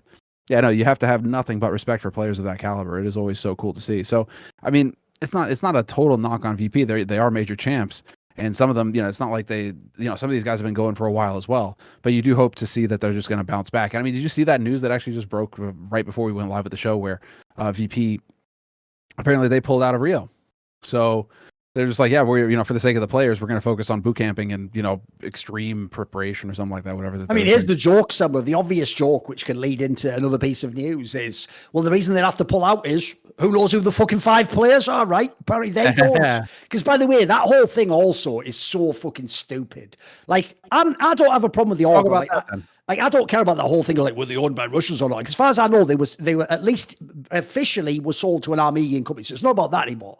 But this whole story where, if people don't know, when they won the major, one of the first things all the real analysts like me said was, like, first of all, how the fuck has Norbert won a major? And then 2, why was he even there? Like, I'm sorry, even though he won the World Championship, I don't even really remember him doing that much in the matches, like he sort of was a bit invisible. So to me, he was always the obvious person he replaced. And actually, when they made that replacement announcement, dude, I was really hyped, because if you saw the initial tournament they played with him, the Chiron guy hit the ground running. And suddenly you were like, holy shit, the actual firepower of this team's crazy. Like, look at them. They have the original 3 of James, Flit and Fame, and then now they're going to add the Chiron guy instead of, like, in theory, empty seat Norbert. That sounded on paper amazing, but unfortunately something about it, the team's just collapsed in on itself. And this whole story where people don't know, at the RMR, when they lost the first 2 games, so they know they're down 0-2 and they have to do a reverse sweep, instead of just saying Semmler the obvious truth, which is, look, for whatever reason, you don't have to say the reason, you can just say it's not working out with Chiron and we've decided to fly Norbert in because we're going to try and save the qualification. Like, by the way, I'll give people an even example of something like this in history. Famously, the reason Karrigan got kicked from FaZe was at that Faceit major. They went 0-2 and NiKo basically said, right, I'm IGLing from now on. And then from then on, that was part of the transition that eventually got Karrigan kicked a few months later. Like, it's not like it's never happened before, and I don't even blame the team. Yeah, you're in deep shit. You're down 0-2 as world champs. The problem they had was the way they presented it, Semmler. Like, they obviously lied. The reason it's obvious they lied is they claimed that the Chiron guy didn't have a visa, but didn't have a visa until the end of the event. And they tried to make it sound, even though this beggars belief, that, like, this was already planned. And I can't tell if they were trying to imply they just thought they'd 3-0, so it wouldn't matter. But the implication was like, yeah, we always would have had to, like, leave him. Now, one, that doesn't make any sense. Like, as far as I know, I believe the Chiron guy even has some, like, roots in Germany, which, I mean, he can just, like, live in the Schengen area, probably for his passport. Exactly. So I don't think he'd need a visa anyway to Copenhagen. Oh, you're in Schengen. You're good. But even if he did, there's no way you arranged for the last ever major qualifier that you don't have a player with his visa. Like, spoiler, that's not how visas work, guys. You plan in advance when they are for and how long they last for, and you know all these things going into it. And then secondly, obviously what's absolutely fucked them is that not only have they now done this thing where Simple's leaked the fact that he apparently talked to Chiron and Chiron just told him it's the org choosing it, not the fact that he's, like, got a visa issue. But the other thing is, when they were bringing in Norbert, stupid James did a vlog where he explains that, like, if he could go back in time, it was a mistake to ever sign the Chiron guy and remove Norbert. Well, why would you be saying that if it's not because Chiron's playing bad, but he just doesn't have a visa? Because remember, what you always have to ask, and this is what no one does in esports when they give, like, a shitty alibi or story, they never think, like, if I actually did do that, what would my actual, like, premise be? And if the premise here is you're only removing Chiron because of visa issues, then everything you should be saying in all associated material is, we're really happy Chiron's here. This is the real lineup. Thanks to Norbert for standing in short. He's not a real member though. Like, they haven't done that. In fact, as far as we can tell, aside from the initial lie about the visa, it just looks like they didn't, like, outwork with Chiron. It's maybe even implied, if you read between the lines, maybe, there was, like, some conflict within the team. And cause the Norbert guy,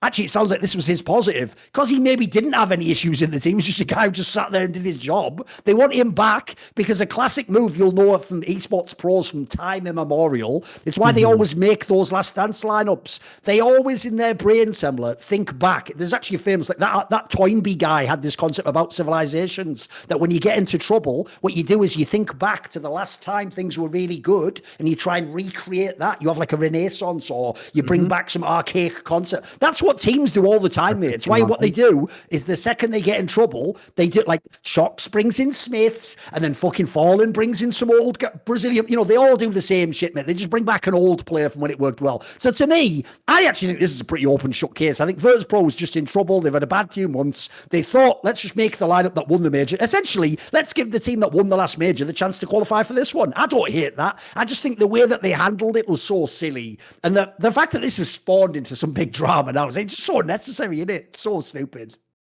Well, wasn't Norbert listed as a sub to begin with? I mean, I assume you would anyway, because you can just list a 6th person, can't you? So why wouldn't you at that point in time, if you know what I mean? So, I mean, if we're going to have subs, if we're going to operate in a space where we can have 6-man rosters, and I mean, usually how it goes is that, you have your 5-man. But I mean, if you have 6-man rosters, what's the deal with swapping it out? Like, I don't. It's just the dishonesty is the problem, isn't it? That is it. It's really just the dishonesty. I mean, it feels unprofessional. How this was handled, right? You would think that they would be very consistent with how they're communicating, but you've got the org saying one thing, you got players saying another thing, you got simple leaking shit on the other side of things. It's all over the place, and that's what leads to the blowback. That's what leads to that's what leads to the criticism from everybody. Also, the other one that was really weird is not allowing people to ask questions on broadcast. Like that's the crazy thing. Because you saw that where a few of the guys were, you have people asking, it's like, how are you not asking the players about this player, this roster change?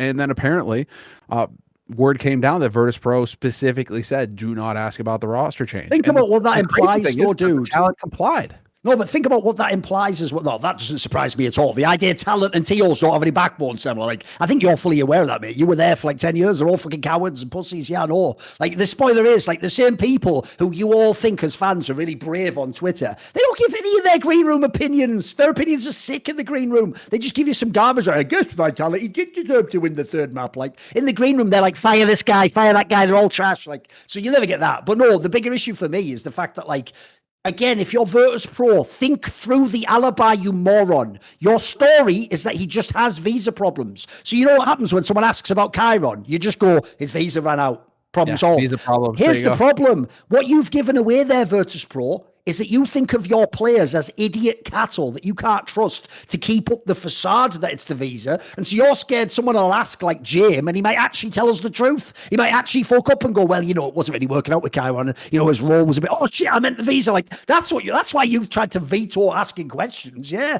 And no, the idea that talent wouldn't do it. Sadly, that's just the world we live in, innit? Like, if people don't know, I'll just give you a quick example now. Let's be real. There's a world I might never work another LAN in CSGO again. I'll tell you one moment right now that if you can remember, you will miss this part of my game completely. Does anyone remember the blast right before we went online? Well, we had that blast in early 2020 where there was that group where Na'Vi was like, no one knew where they were at in the team, and they beat Astralis, the Prime Astralis, and then they beat Vitality as well. And I did that interview with Simple, where I just say to Simple at the beginning of the interview, I just go, come on, man. Everyone's saying Zero's the best because he just won the fucking Player of the Year. Like, you don't think he's better than you. And he just straight up says, no, of course I don't. You will never see that fucking interview. Like, here's the irony of all ironies. Do you know the only person in CSGO who would actually do an interview like that? It's Frankie, and you all fucking hate her for exactly that. Meanwhile, by the way, that's exactly what you want someone to ask Simple in that scenario. But the sad thing is, talent's the other way, mate. They're more like, got to make the player comfortable all the time. They act like they're his bloody agent or his PR agent. Like, you're supposed to be there to try and provoke this guy, like actually get to the bottom of something, find out what he thinks of something, get a cool answer. It's why that's the one area, this is the irony, the one area I have no problem with Frankie is that style of interview, and I actually think it's really good. Like, if you ever see when she goes and does it on LEC, they all cry about that, by the way. Like, oh, she's being mean. No, what she does is she actually makes you answer the question. So, for example, in the LEC, she went and she asked this guy who's like a legendary player, Yankos, the jungler, but he now plays for like a bad team, basically, and he's way better than his teammates. So she was just essentially asking, like, how do you sort of defend your teammates? Like, aren't they bad? And everyone's all uncomfortable. It's like, that's what you want to be him to ask. Look, he's a big boy. He can answer the question, but you want the question to be fire. You want to give them the chance to answer something amazing. So, no, that's the area where Just wait for this future world, boys. It's bad enough when talent has like a player join the bloody broadcast. They're all just fucking like, the joke is when a player joins a broadcast with some of these modern analysts, one of them may as well just step off camera and start getting a big fucking leaf and just doing this near him. And then the other one's just like fucking rubbing his feet like, you all right there? Yeah, everything you say is brilliant. Yeah, genius. Yeah. It's like, give me some fucking takes, boys. Give me some takes. No, there are none. There are none. Well, because everybody wants to be buddy, and there's I know no. to get hired and all that crap, you know. Yeah, I know.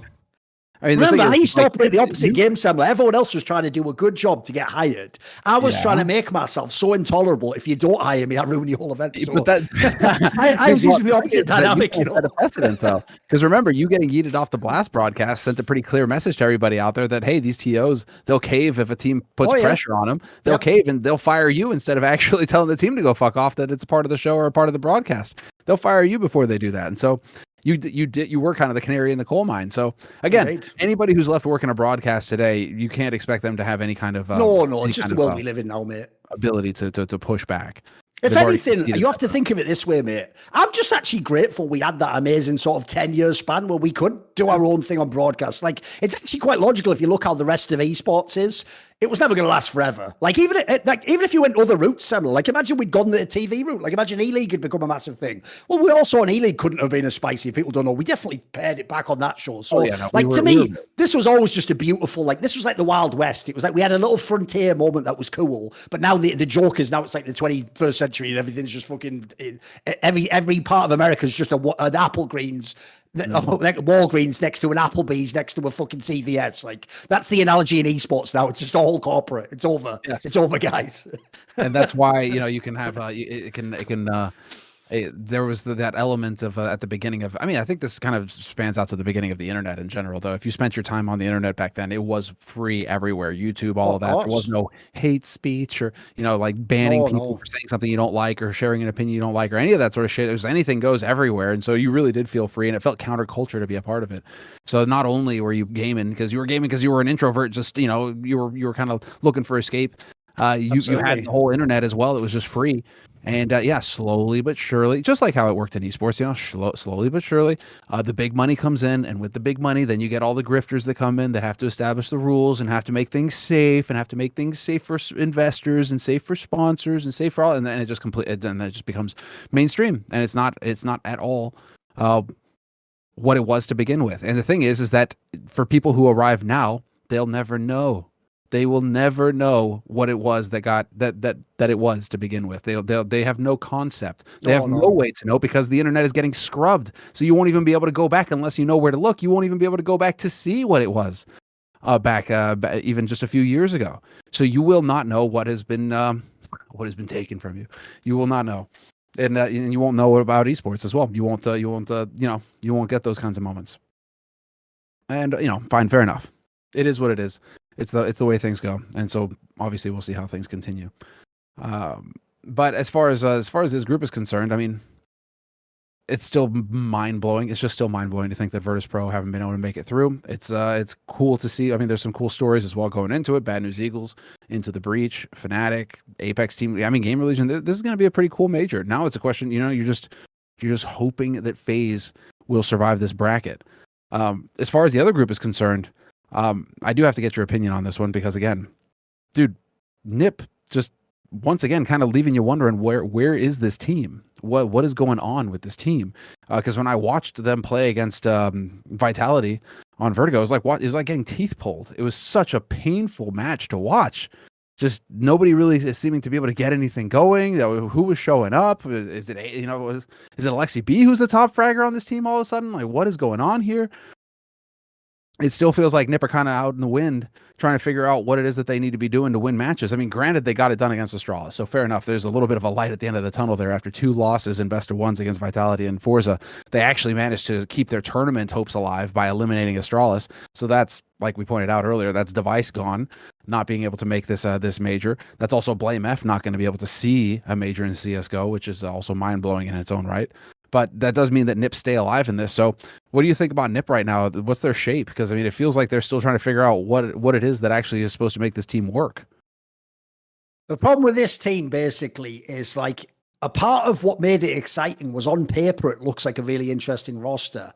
But aside from, like, they've done all right at this RMR so far, obviously still yet to qualify as of the time of recording, but it just has never worked like you thought it would. Like, literally, when you look at all these names, there's not a single name aside from Alkesib that you can just rely on. And that's just because he's the IGL. Like, obviously, when you look at the roster on paper, first things first, I want Config as my star. Mega skilled player, right?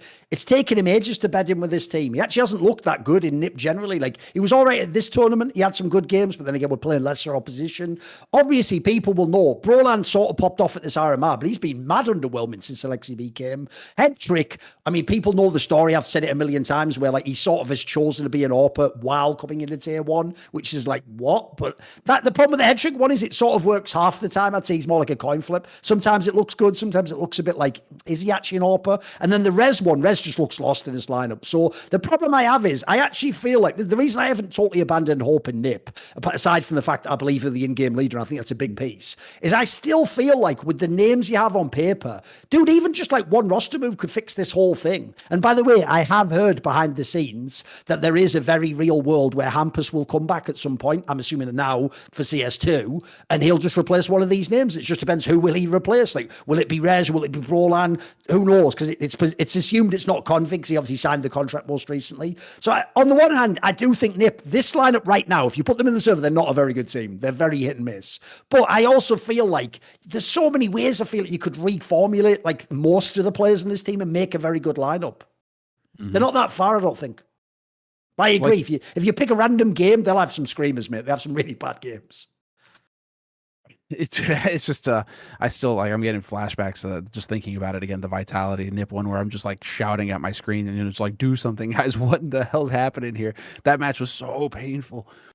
So I mean, it's like you say, you've got, as soon as they add Config into this team, you're thinking, holy shit, okay, actually, like, now they've got some serious firepower on here. Config, Brolan, Rez, like, you should be thinking like, okay, then now we're cooking with gas. And Headtrick as well. Although Headtrick, again, you know, it seems like he's having a little bit of a slower pace to kind of find his form. It doesn't quite seem like he's. What fucks him is this, mate. It's just that we know the finances and we know it costs a lot of money to sign him. If this was an academy player, like for the NiP Academy, you'd give him a lot more time. You know, like, it's only been a few months. It's like what I said about Monacy when he first joined. I didn't expect him to just rock up to Katowice for his first big LAN and just drop like +130. No, of course not. But the problem is they did sign Headtrick as though he was the next Monacy. So essentially, like, the business side of it necessitates it's got to work sooner or later, you know. Yeah, that's the. I mean, I'm looking at his stats now. They're not terrible, mate. They're just a bit whatever. Terrible. He's got a 1.10.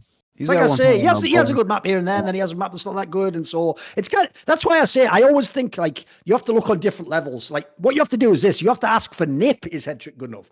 For Headtrick himself, he's doing all right, like you say. He's tracking, you know, he's playing his first proper tier 1. He's in an international squad. He's from Ukraine, remember, guys. He's not some fucking like guy from like Balkan guy who's super fluent in English. Like, he's working into a totally different cultured lineup. So I don't hate on his game. It's just it's not enough for NiP at the moment. And quite frankly, as you say, it's the others also that suck for NiP. Like, they're having a hard like the problem they have is, as much as it sucks to have like Ziwu go ham every game, if you're the IGL, that's a nice piece. Like, you've got your best player is reliable. He always plays this way. You can do things with the rest of the team. If you're in NiP, I don't even know what you're doing if you're Alkesib. I bet you're just reformulating every series, mate. I bet you're just trying new things all the time. Who the fuck knows?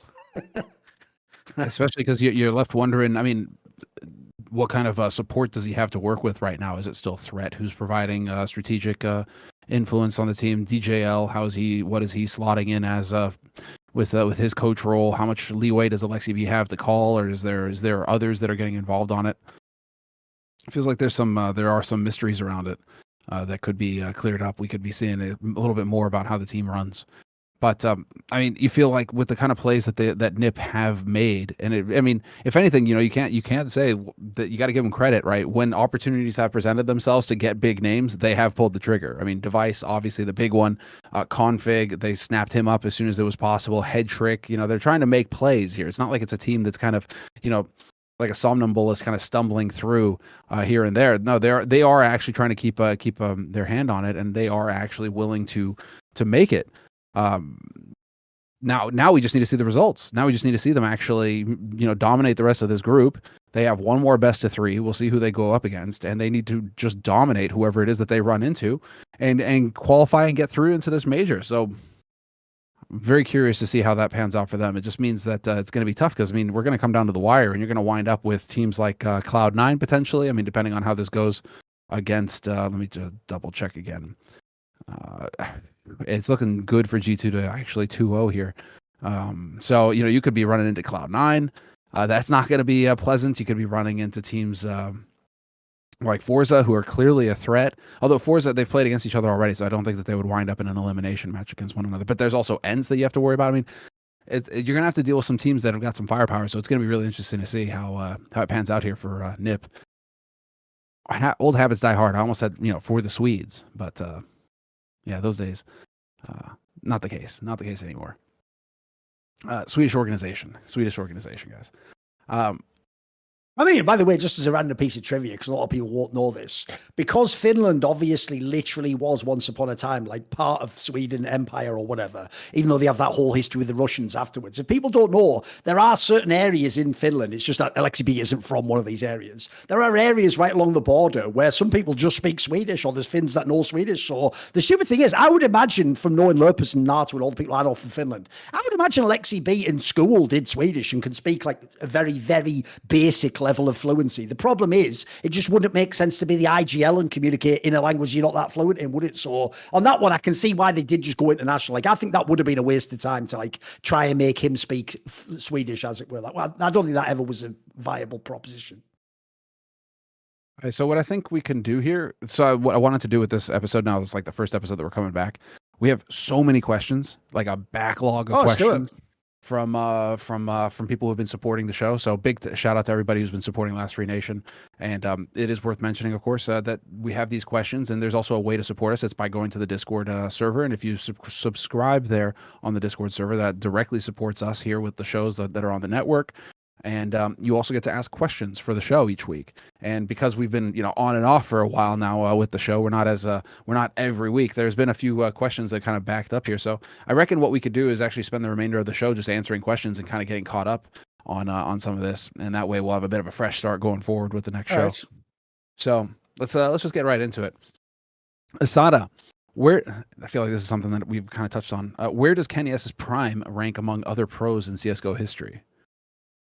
I think what's cool about this question actually is that it's not as simple as the other ones, because I think the really interesting thing about KSCERATO's career, it's why he's a very hard player to rank in history, is actually specifically his prime was exceptionally high. Like, I think for real, mate, aside from Prime Simple and maybe Prime Ziwu, I think KSCERATO's Prime might be the best ever. Like, if people remember in like latter part 2014 to early 2015, so when he had Kaylee, when he didn't have Kaylee, he was fucking unbelievably good. People remember the famous story he did for real against Prime Fnatic, drop 50 kills on Inferno and lose the game. Like remember that Inferno's not even an open map, for fuck's sake, guys. It's actually the map where you can push the AWP off, but that's what Prime KSCERATO was like. He was just unstoppable. In fact, I even think people will forget back then, it wasn't just an AWP, mate. He could fucking win clutches. He could win the pistol round. He could pick up an AK and win a 1v2. Like, he was just actually like a really cracked out player. Like, at the time, the eye test was unreal. So the thing with his career, obviously, is kind of like Shox. He's done that thing where it feels like they do 1 year on, 1 year off, like some oil rig level shit where it's like, right, 1 year I'm trying, and then the next year I sort of phone it in, but I'm still like the 11th best player because I'm just a prodigy. Like, I've always thought with guys like that, mate, chance would be a fine thing. I actually have to work hard in my life to succeed, mate. You can just fuck around for a year, fair enough. So the real problem KSCERATO has is he doesn't have, unlike all the other great players, like people like coldzera have all their years bunched together. People like Simple just have all the years, like some people like Olaf has one amazing year. KSCERATO has sort of a mix. He has like a year here where he's godlike, then he has like a year off, things like pretty good here. So I would say if you want to go specifically on his prime, like the question, that's a pretty good one, because I think his prime, he does get really high in the rankings. Like, I think his prime is higher than even people like coldzera, as far as I'm concerned. You could say, yeah, coldzera did it at majors as that too, but like, I do think people forget how good KSCERATO was. Like, if Simple hadn't come along, I think people would still tell stories about him, mate. He became like the urban legend figure, didn't he? Like the god AWP that could just 1v9 a game. Well, he instilled fear in his opponents, like real fear. I remember an interview. I still remember this interview with Olafmeister, where Olafmeister said, "Yeah, we're playing different because we're all scared of Kenny." Like he had that impact where he was one of those star players that just the fact that he was on the server was enough to throw his opponents off of their game, and then he obviously capitalizes on that, and he was just a freak. So I mean, you have that for sure. He has to rate, and that, and he didn't do it in majors. He got robbed. He got robbed by Cali. He did. It's like, dude, going into it, obviously, there's only so much you can know, but going into that major, you're thinking Existence has got it. Like they should be, front. They were a dark horse to win the tournament. Yeah, I would have had them like third or fourth. I think. Yeah, they were a dark horse. So crazy to think that they would have been real contenders, and they just got robbed. That whole Cali situation again, just outrageous. So I mean, yeah, Kenny had some rough knocks. Oh, by the way. Detail people might not know though. Are you ready? Here's the punchline that no one was ready for with the Kaylee situation. Right? You might have seen on Twitter when CS2 beta came out, people like fucking Heaton were like, can I please get a version of the game? If you don't know, by the way, guys, Heaton's basically Pele in fucking Counter-Strike. Like the idea he even has to ask is mental. Like Valve invites Flom to the headquarters, but then Heaton has to beg. But here's the punchline. Because they stupidly didn't check and they just gave it to everyone who played majors, they gave Kaylee CS2 beta access. No, how did you know that? Because he tweeted it himself and he played the game. Isn't that mental? These guys don't get it, bro. They gave him CS2 beta access. He actually cheated. As far as I can tell. I mean, I haven't done a video on this yet, but I'll do it one day. I actually think he even cheated in majors. Like, I've gone back and watched some of the games. Like, there's some mad sus clips of him, mate. Like, I don't know. That's mental, innit? What a bad punchline that is. Out of nowhere, Kaylee, just out of nowhere. Especially back then, it's like they weren't taking all the precautions. It was when, I think Cali happened, that's when Valve really started to ramp it up. I still remember talking to the Valve devs where they were like the devs were just flabbergasted because pros were using Razer, I think, and Razer had to have an internet connection so that the pros could have their settings or something. Yep. And the devs were just like, your hardware needs to be connected to the internet. What the fuck are you talking about? Like they just could not understand that pros would be using stuff like that. So they really cranked it up afterwards once all that came through. All right, Nixon. What do you think of a descending overtime format, starting a best of 6, then going down to best of 4 and best of 2? Does he mean in the same map? Well, but that again, what does he mean? What do you think of a descending overtime format, starting a best of 6, then going down to best of 4 and best of 2?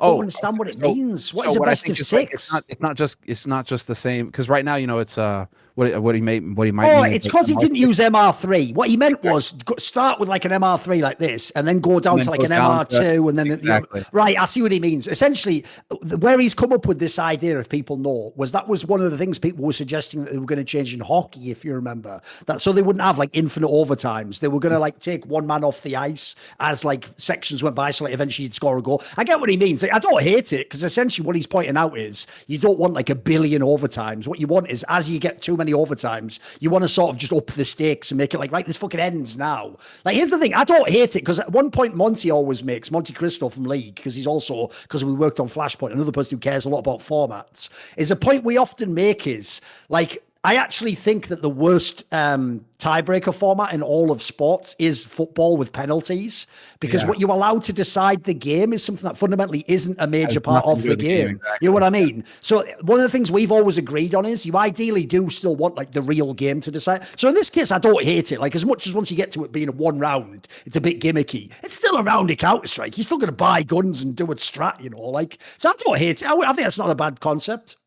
It's not a bad idea. It's actually not a bad idea at all. Now that we figured it out, because the first there I'm like, what? And then could also be pretty exciting, right? As it ramped up and you knew, they didn't win this one. Now it's going to like the best or 2 or whatever. That could be a pretty cool format. Yeah, that'd be worth trying. I think that'd be pretty cool. Maybe one day one of these tournament organizers can try it out. All right, ELT. What are your thoughts on the benefits of Pro CS drifting towards more international lineups, such as a wider stage for top talent in less developed regions, over the possible loss of cultural identity, narratives, and history that early CSGO scene had, like Swedish dominance at the top level, French. So basically, this is a wall of text. What are our thoughts on international rosters versus national rosters? It looks like. I mean, he sort of named some of the best qualities. Like, obviously, the best thing, like I'll give you the extreme example. The best thing about international rosters is it lets people like NiKo and Guardian have amazing careers where otherwise they would never have one. Like, there'll never be a team from Bosnia or fucking Slovakia that's good enough to win a major. So it's good for players like that. That's an obvious upside. The downside, like he said, is what you lose culturally. Like, at the end of the day, I would even say let's take culture in the most literal sense of like tradition. Like, if you think historically, there were always different, unique paths of how you play Counter-Strike in each of the regions, right? So, for example, you can have the up-tempo, like emotion-based French Counter-Strike that Apex and Happy and MBK want to play, or you can have the super tactical existence nerd style that like they want to play.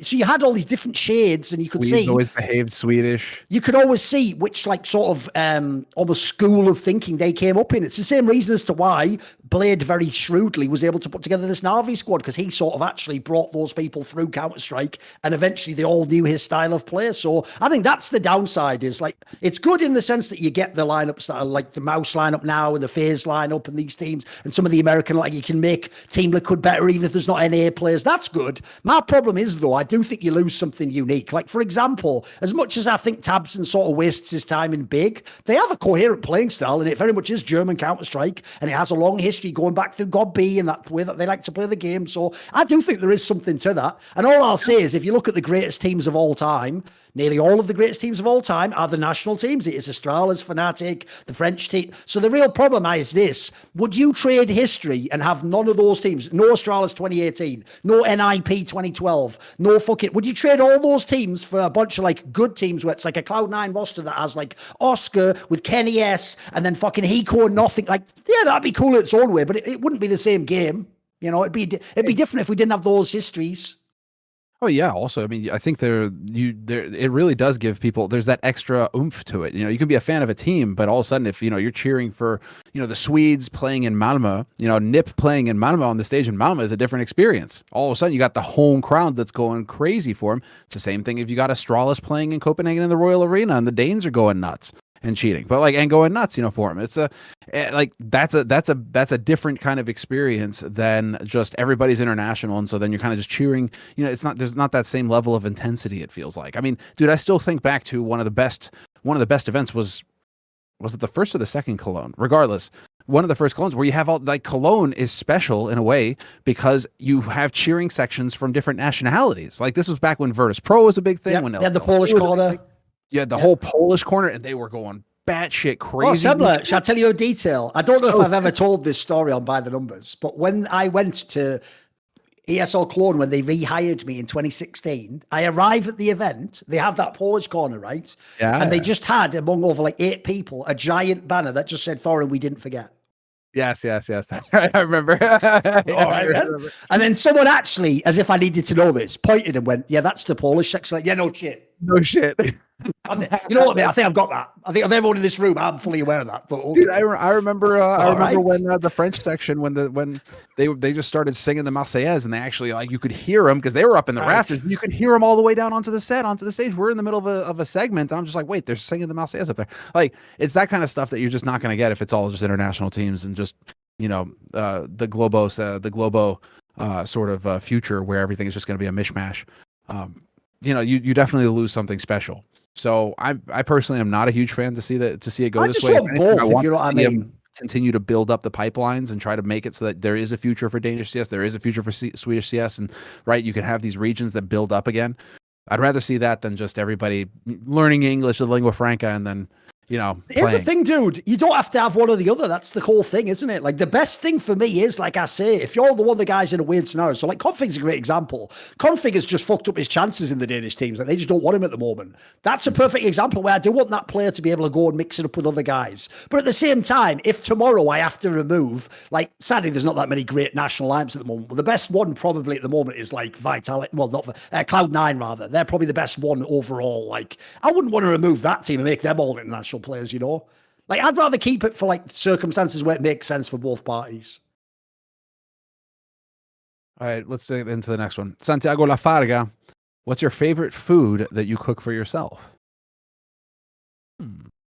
I mean, I just like simplistic stuff. I'm not a person who puts like mad effort in. So I actually just think the area that people underrate is it's about just essentially in life, you want to do everything mindfully, right? Because the real problem is you can make simple food taste really good. Like I like to make myself generally just a tomato pasta with bacon cut up in it. Now you're all going to think like that's easy as fuck. Yeah, it is. Not only is it really easy, but if you do the right things to it, it will taste like 5 times better. Like for example, when I cook the water, I put a bunch of butter in there, like proper real butter that soaks into the water, and then I put like a little spice into it as well. And then when I cut the bacon up, I make it a really nice cut of bacon with all the fat in it. So I'm making everything more rich, and so it's a mega easy dish to make. By the way, you can make this dish in about 15 minutes, but it's just really nice food, just hearty food, you know.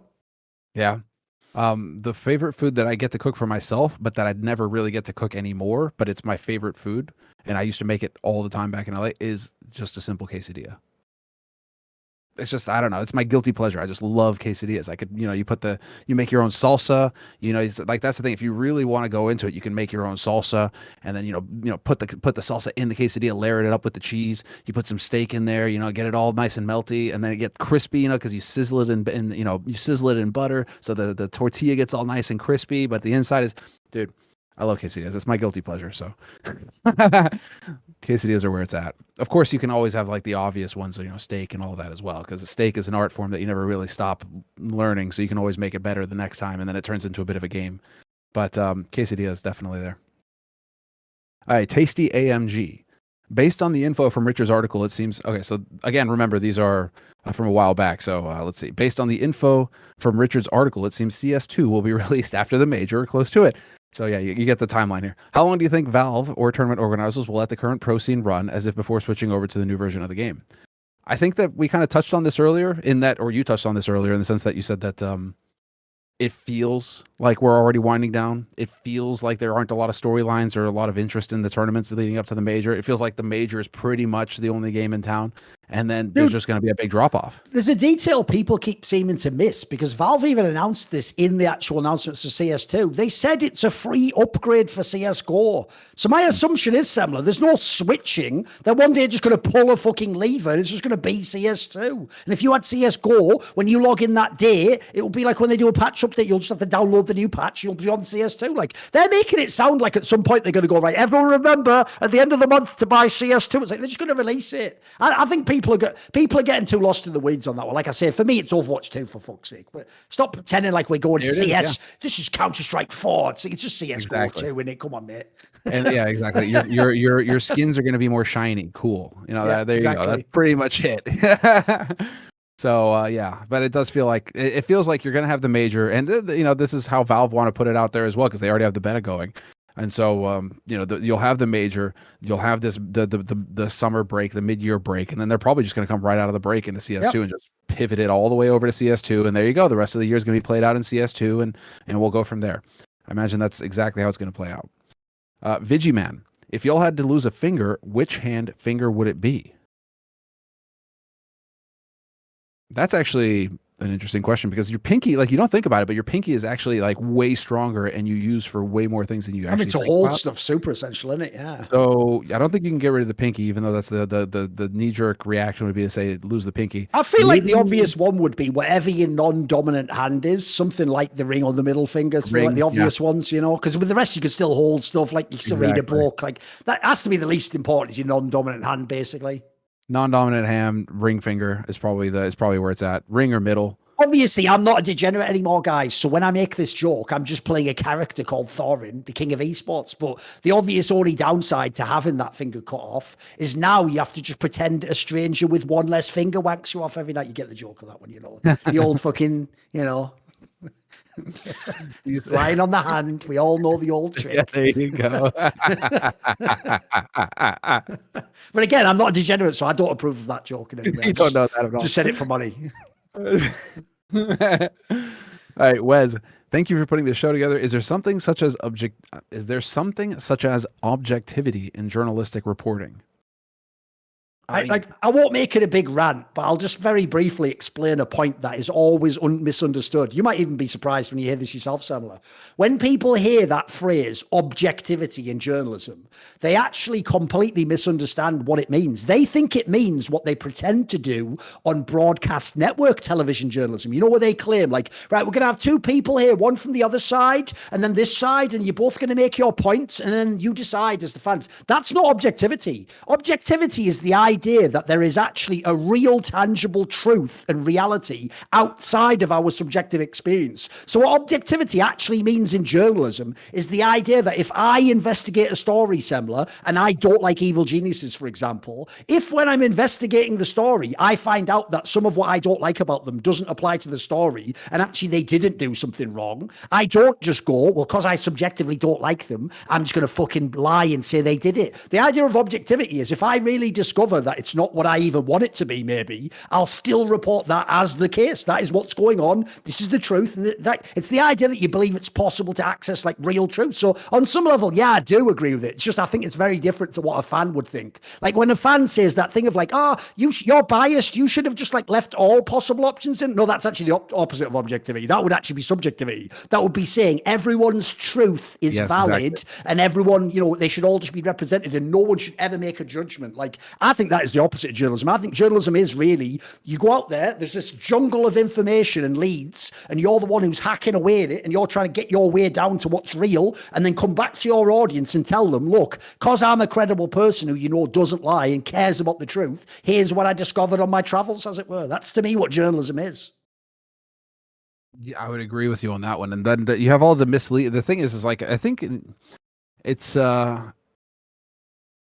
is there something says a journalist report? I mean, I think the reason why you ask these questions as well is because there are so many scumbag journalists out there, as we're learning, and not just in esports, but journalism as a whole is just completely corrupt to the core. And so, you know, this question keeps coming up more and more often because I think that people realize, obviously, what the journalists claim to be doing is telling the truth and like you say, getting to the truth and, you know, really, you know, getting through the weeds and taking risks and finding out what the real story is and telling the real story. And this is the whole, you know, this is what they keep selling the public, saying like, this is what we do as journalists, when in reality, they literally get scripts and, you know, it's just a complete and utter sham of a job. And so this question is going to keep coming up. And I think that more and more people are going to start running into this kind of, what is it, the dissonance, where they're gonna say, wait, this isn't adding up. You know, something, you know, what is it that's not adding up here? Is it objective? Are they lying to us? What's going on? I think more and more people are going to be running into that, especially on the internet. And so we'll keep getting that question more and more as people keep wondering for themselves what's going on. All right, shirts are rare. What is your favorite healthy meal, and what is your favorite cheat meal? Now, you go on this one first. What would you pick for this? Because you eat way healthier than me at the moment.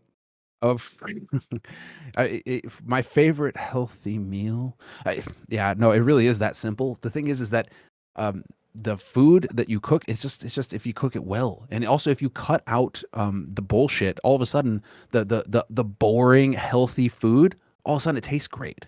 You just need to stop eating the horribly ultra processed shit food. So it really is this simple.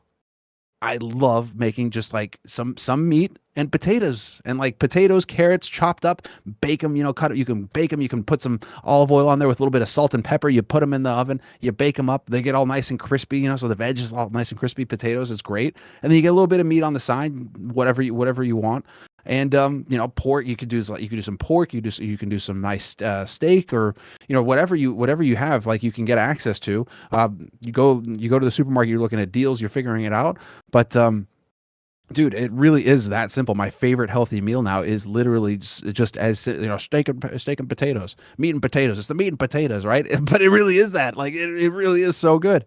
And you feel energetic. You feel like you got everything you need. You can go lift weights and feel fantastic. I mean, it's everything. Like that food has got everything. Favorite cheat meal? It's just pizza, man. Simple. Pizza. I'll always opt for a pizza if there's pizza. It's just that. What type of pizza are you going for then? What's your go-to? Oh, dude. And again, it's super simple now. I don't do the kebab pizza. I can't handle the kebab pizza. Even though I know Sweden kebab pizza. Oh, they're all going on about it. Never shut the fuck up. Yeah. They never shut the fuck up. They don't. Kebab pizza here. I am just, dude. it's kind of like saying chocolate chip is your favorite cookie. Pepperoni pizza to me never misses. So it's like Kappa Bar in town have got a fantastic pepperoni pizza, and they jazz it up a little bit. They put like sriracha mayo on it and some kale. It's weird, but it works. Like some onion as well they put on there, and it's actually like a banger pizza. So usually when I'm having a pizza, it's because I went into town to Kappa Bar and I'm getting their pizza because they do a really good pizza. And so that'll be my cheat meal, is having a pizza at Kappa. A little bit of, they don't sponsor the show, but we'll give them promotion. If you're here in Stockholm, head to Kappa Bar. They actually have really good food. So funny thing is, I'm going to go a similar route because the joke is obviously people have just been brainwashed to think healthy food equals a salad. Whereas, like, I agree with you. Rice and chicken. For me, healthy food is like what Semmler said. I would cook a ribeye steak, so beef, and then I would have I actually like to because it's just a bit less carby. I like to get parsnip and make that into a mash. If you just put some cream in, it's really delicious, actually, guys. You'll be surprised how nice it is. And then I just make, because I'm British, a little gravy. So you just get like a simple gravy granules. You cook it up with some water. Just put a bit of that. It's actually quite a healthy meal. Also, if you worked out or something, you're going to feel fucking awesome if you eat a ribeye and that. Yep. And then for cheat meal, I just go with the classic. I tend to like stuff like kebab. Kebab's a pretty good one. I'm not as big a fan in the Netherlands as much, but I have a couple of places here I can still get like a lamb kebab from, for example. So a couple of good spots still. Actually, just to tag on there real quick, Sweden, like now I've grown to love like the cream sauces, like the brown sauce and like mushroom sauce and like that sort of stuff. Like they do a lot of sauces here because it gets freaking cold in the winter. So you want stuff with a lot of fat, like a lot of cream. And you do that. So you just do the piece of meat, you do the potatoes, you put some cream on top, cream sauce on top. It's just amazing. All right, it's growing on me. Jerky's Minion. With Sick now having criminal charges against him, how do you think this will affect his overall playing career in Valorant? We have seen previous examples of top Quake Pro players just fading into obscurity for a long period of time before they made a comeback. Do you think this will follow the same path? Have you actually heard the story behind this? I am not familiar with this story. Right, the problem is I didn't keep up with it. It's obviously a Valorant story, but basically people don't know Sick was actually like one of the better players in Valorant. He played for Sentinels, and basically what happened was there was a story, and the reason I bring this up is because obviously I don't think, as far as I know, he has money problems. As far as I know, Semmler, the implication was this, that he went to some sort of like a car dealership, like something like a Mercedes or something like car dealer, like a proper place, and that somehow it's implied that he got into some sort of like an argument with someone there. And then they sort of like called the police on him, but he like refused to leave. And essentially what was implied was that he had some sort of like mental health problem, like he had maybe like some sort of a break or something, and that he just acted in a weird way. And then as a result, they didn't just like arrest him, they did something like arrest him and then like hold him in like a like custody for a while. So it was almost implied that like he was having some sort of breakdown, and even the way it was reported in Valorant made it seem like people were like concerned for him but didn't want to say too much. So that, I don't know, that whole thing just sounds mad to me, and I don't actually know what all the details are, quite frankly. So it sounds like quite an alarming situation. I certainly hope he's okay. Those kinds of situations are always freaky. Especially, it's like I hope that works out. I haven't followed it at all for the same reason.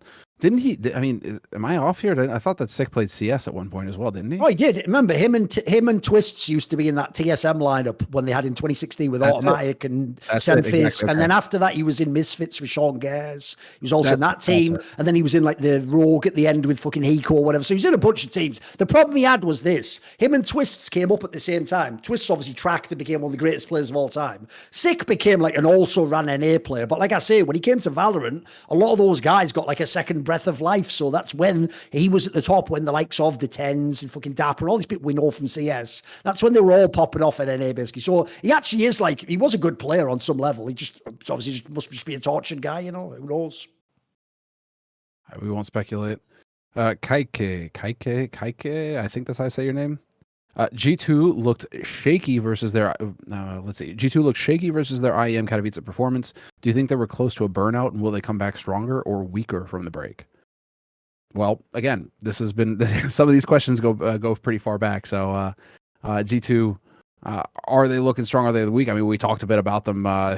We talked a bit about them today. I.e., they haven't just blasted through. They are looking like they're recovering, but they had a bit of a bumpy start with that Hitch versus 9 on that one map on Nuke where they lost that, and so that wasn't the perfect start here to the RMR for them. But they have bounced back with 2 wins, and now they're looking like they're going to close out and beat Cloud9 here as well as we're recording this.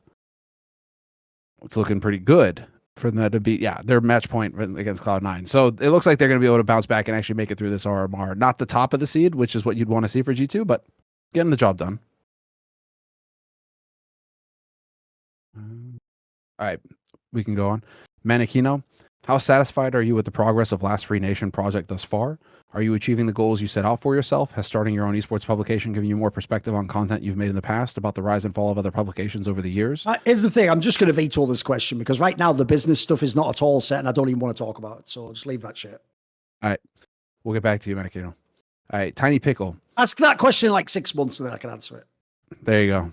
All right. Semmler mentioned that he'd always given shit to manga anime, but still picked up Berserk, which many consider to be the go-to manga. Can you talk about what makes this still appealing to you, despite disliking most of the rest of the manga you've come across? Not sure if Thorin has read it, but feel free to jump in as well. Bonus. I haven't, so don't give any spoilers. But yeah, what do you think about it? What drew you into it? What did you like about it? The art. I mean, the first time I read it, I wasn't in the same frame of mind that I am in today, though. So when I purchased it, right, because I was just thinking, because what I'm doing is I'm trying to just fill out my library with hard copies of what I think are the masterworks, right? Like actual books that you need to save, actual books that need to be held onto for the future because they're changing everything. And so, that was on there where it's like, okay, when I read it the first time around years ago, I absolutely loved it. Akira, and then I have Ghost in the Shell, and then I have Battle Angel Alita. Battle Angel Alita I grew up with, just masterpiece. And so, but like Berserk, it's interesting because I'm not going to spoil it for you, obviously, but because I am in the frame of mind that I am in today, it was a very different experience rereading it today. So it's interesting. There's a lot of imagery. There's a lot of stuff in there that I don't even know if I would consider reading it again today with the frame of mind that I have. Like I actually have it on my shelf. I mean, as far as I know, like essentially the angle I'm guessing that there's violence much. There's a lot of like hyper violence and like fucking. It's not even like hyper violence. It's the hypersexual side of things and all that, like mega lust, mega, just mega. It's like I'm watching HBO or something.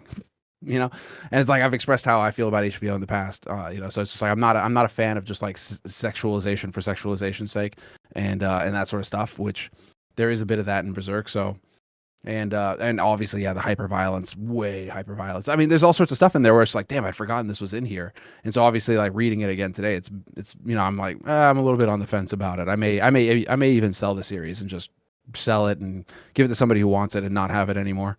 I like the thing, like, cause I go back, I read Gundam or, Battle Angel Alita. I read, Ghost in the Shell. I read Akira, and I don't have that experience at all. Like I loved rereading all three of those. Just absolutely adored them. Right. A piece of trivia you might not know about, maybe you do, we'll see, is Battle Angel Alita is actually a property that James Cameron, obviously eventually made that like movie out there or whatever. He did, yeah. But he had that for like green lit for like, I'm talking like 15 years or something, that he kept claiming he was going to make it. But I think it was one of those ones where like Avatar is waiting for the tech to catch up or something. Because I heard about that like from like the movie magazines from some like the fucking early 2000s or the late 90s or something. And so it took forever for that to ever get made. But apparently that was like some passion project of his.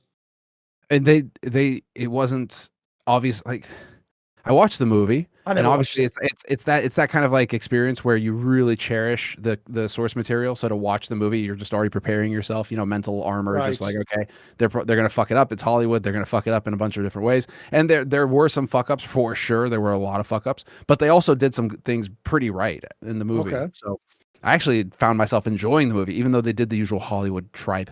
There was still some good stuff in it too. So I was like, okay, not too bad. But it's still like the best part about that series is that they then went on to do like like Dragon Ball and Dragon Ball Z. They did, they have the original series for Gundam, and then they did like another Gundam, which is also excellent.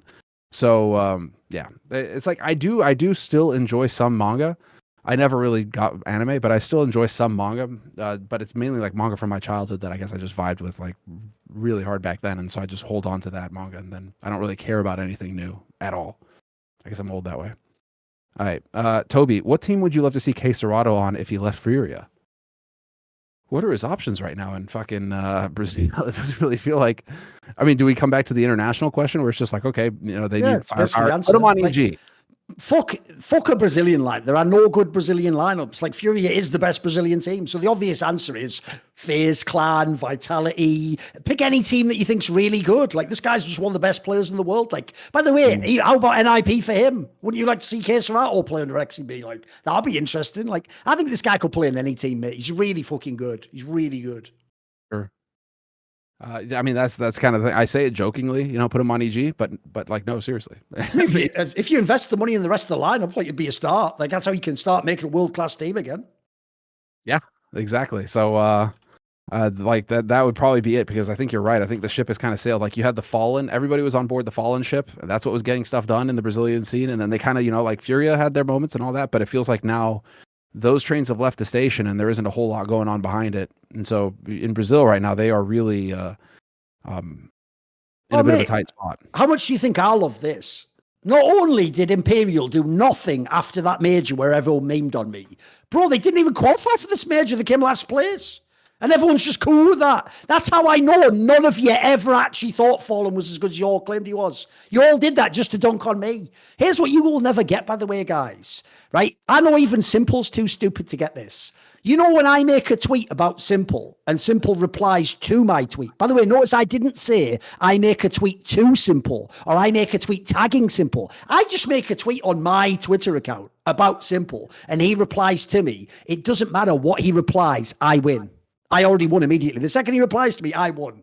Because in that scenario, who the fuck am I? I'm just some guy on the internet watching the game. But this motherfucker, I'm in his head rent free. He has to reply to me. It's actually more important what I think about the topic than the topic. Because that whole topic to me is so whack. It's like the Imperial project, by the way, was just a big waste of money. Do you know, if people don't know, people like Fallen and Fur, I heard, were on really big salaries, guys. And what did they do aside from that one major where they almost made top 8 but didn't? That's it. Nothing. They never had like a really deep run at a tournament. They never won something. Like, it's actually kind of sad what a waste of time that project was. That and the one with Cold Zero and the 0-0 Nation. It ended up just being a waste of time, didn't it? Like, you hoped that pairing, like legendary players with young up and comers, would yield like a new roster, but it never really did. Unfortunately, neither of them did. And quite frankly, behind the scenes, it sounds to me like the old heads sort of ran those teams into the ground, you know? It doesn't sound like they were super open to the new generation and learning the new meta. It sounds like they just did whatever the fuck they wanted to do from their own ego, mate. Are we looking at a different? It's kind of similar to what we saw with the French scene, for example, where it's just the old heads that kept rehashing the same roster, like you pointed out. You know, like keep bringing back the same players. Oh, this kind of worked. Hold on, let's figure it out if we can do this again. Yeah. It does feel like that is kind of what happened over there, unfortunately for them. Yeah, it's again the joke is, KSCERATO, just go and join EG. Take some of that EG money. All right, let's see where are we here? Manahino, no, Toby. Okay. It's go. What are some of your favorite music videos? Right. I will say I have a miniature rant on that, which is in the modern day, I actually hate music videos. And here's why, Semmler. Because music videos made people into idiots about music. Like, I'll give you an example. You'll be able to relate to this. If you post if you want to post a song on your Twitter, you better find the version of that song without the music video. Because if you post the music video, all the comments will just be about what the music video is about. Even though the band usually didn't make the music video. The music video has nothing to do with the song. Oftentimes in the modern day, the music video is just some weird degenerate art project that they just paid some famous artists to make. So I actually think, sadly, music videos became like a massive distraction. Whereas like, I care more about the track. But then also the other thing is, as a result, in the modern day, like I don't watch TV charts or whatever. So I don't even know in the modern day what the music videos are like, mate. Like, my knowledge of music videos probably ends in the 2000s, I'd imagine, or maybe even the 90s. So I'd have to go with some super boomer one. Like, if you remember back in the day, there were some pretty fucking amazing, like Michael Jackson ones, if you remember, like the early 90s. You know, the ones where he would have like mad production value. Because, dude, he had those ones in that era that people forget this era of Michael Jackson. There was an era of Michael Jackson in the 90s where if you listen to the themes of his music, because he came from this weird Christian background with apocalyptic elements, it was all about the idea the world was going to end for real. Like, all the songs were about like economical. So that era was really interesting. Like, you had some videos, if you remember, like movie quality, mate. Like, some of those were wild. All right, so when I think of this though, for me, it's like I'm in exactly the same boat as you. Like I don't really care about music videos at all, and it feels like whenever I see modern music videos, especially what gets pushed today, I just want to gouge my eyes out. So it's like nothing modern. Don't even bring it up. And even the old It's also stuff. like you said before, mate. It's like you said about Berserk. The other problem is where I'm at in life. So, for example, like I'll give you an example. There's a band I really like that I'll say in a second, and everyone will go, brilliant music video. No, I hate their music videos. You know, Tool's music videos. They're all just super degenerate art, mate. Like, what's cool about that? Like, if that Adam Jones guy really made all that the guitar, then he's a fucked up person. Like, this shit. That's exactly what I hate about modern art, guys. Stuff like that where it's just some weird, disturbing thing of like there's nothing. What's inspiring about that? You know, what does that make you think life's brilliant? Because so I hate that sort of stuff. Unfortunately, like, even stuff like metal. I told you, it's what actually kills me about the music. I like the music, but some of the aesthetics, I'm just way on the other side at this point. I don't want that stuff. You know, the one that I thought of that it's because I was actually thinking about this recently because I rewatched a lot of clips of Excalibur, the 1981 movie. Just god tier movie. Freaking, like, I'm gonna watch the movie again. Oh, it's a mega. If people don't know, it's a definition of like a flawed gem. Like, there's aspects you're not going to vibe with at all, but it's so imaginative, and also the scope of that movie is insane. Like, it's basically 3 movies in one. If you've never seen it, it's mad, the aesthetics of it, and it's just everything about it. It's one of my all-time favorite movies, and it's so ambitious, though, isn't it? What a great concept! But, yeah, there is that one moment where the king rides again, and it's just the land coming back to life, and they have I just looked it up. Carl Orff, O Fortuna, Carmina Burana. Oh, the classic opera. Yeah, exactly. Yes. Dude. And it is one of, so it's not a music video, but to me, it is the perfect song for the perfect shot. And it just, everything comes together and it's perfect. And it's just engraved in my mind forever. That's it. Like, I'll always think that song, that scene, there it is. So you couldn't do a music video like it's a classical opera, so you wouldn't have a music video anyways.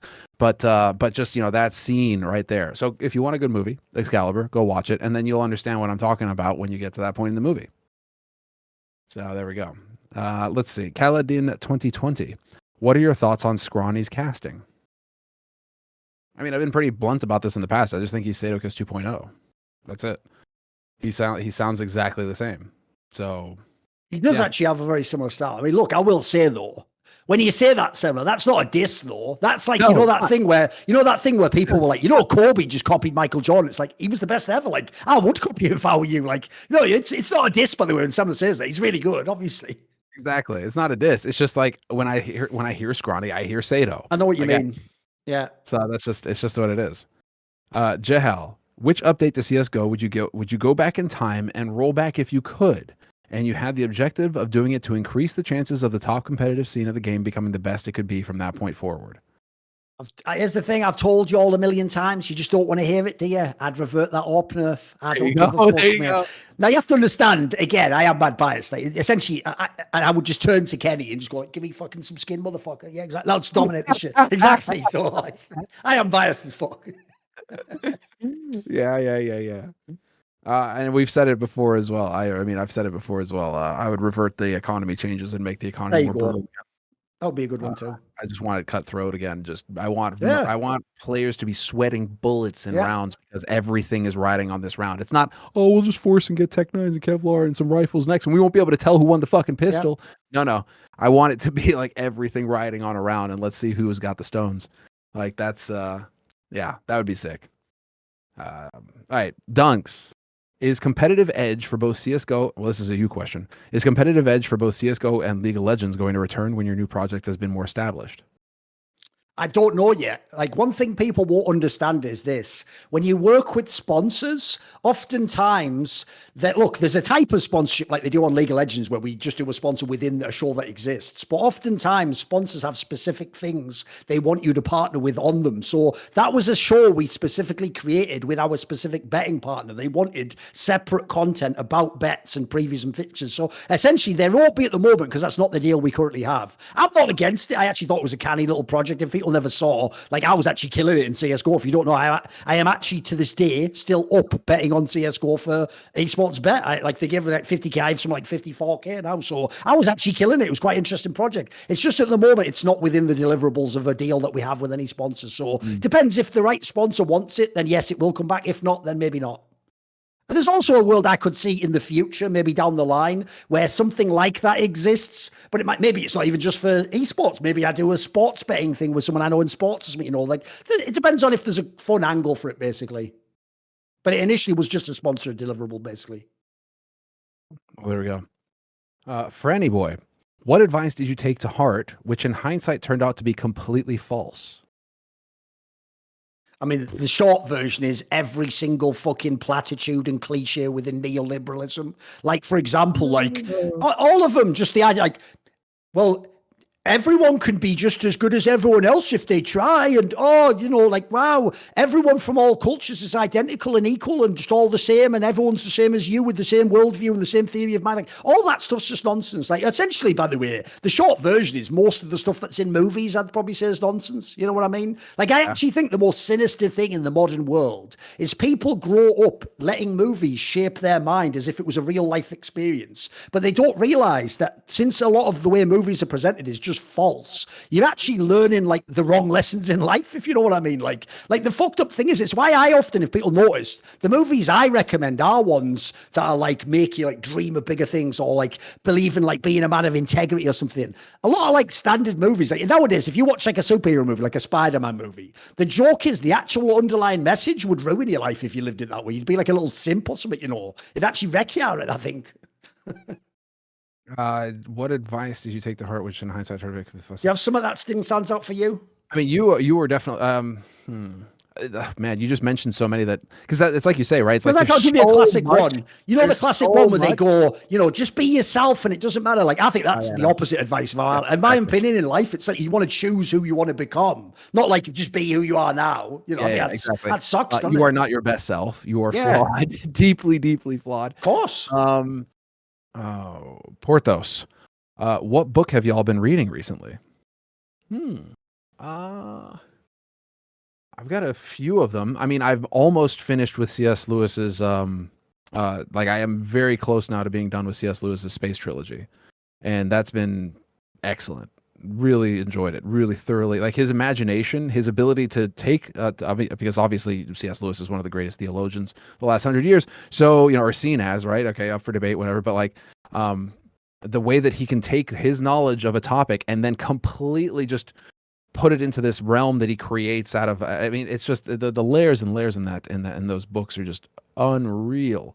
It's a wild ride. So his Space Trilogy, we'll put it that way. You can't miss it. If you look for it, C.S. Lewis Space Trilogy, you'll find it. It very, very much worth it. The one that I was struggling with, though, this is the other Charles Carroll one that he recommended, which was Dispelling Wendigo. That one I'm having a lot of trouble getting through. It just feels like word salad a lot of the time, and so I'm having a lot of trouble getting through that one. Not enjoying it as much, but the C.S. Lewis book is a banger. Highly recommend. Do you have anything that you've been reading lately? Wait that 1 sec. We're going through the list. No, I would just say I've recently, the problem is I don't want to discuss this, so don't ask me in a future episode what I thought. I'm going to finish the book when I've finished the book. Because one thing I don't do at all, by the way, is I'm not a 12-year-old kid who thinks this is a book club and I'm trying to get a gold star. Like, I read at the speed I enjoy the story at. Like, if I'm reading a great book, I sometimes go slower. I slow down to really take it in and think. And so, for example, if a book is too good, sometimes I don't just keep pushing myself to read it. I go, actually, I've had too much today. I've got to sort of like fucking decompress a bit. So I've just started reading The Master and Margarita, which is like a famous Russian novel, which is a very interesting premise. Like, I'll tell you more about it if it ends up being good. Like, it seems pretty interesting so far. So there's one that's like a classic book that I had on my list for a while. So I've just got into that. Thick. Okay. I'll note that down. Let's see. Casper. With Skadoodle performing as well as he did when Cloud9 won the major, posting a 1.29 rating and actively winning all the op duels against Guardian, how good was he actually? Here's my obvious question. If he posted a 1.25 rating and won all his op duels against Guardian, then why for the entire event were his stats just pedestrian as fuck?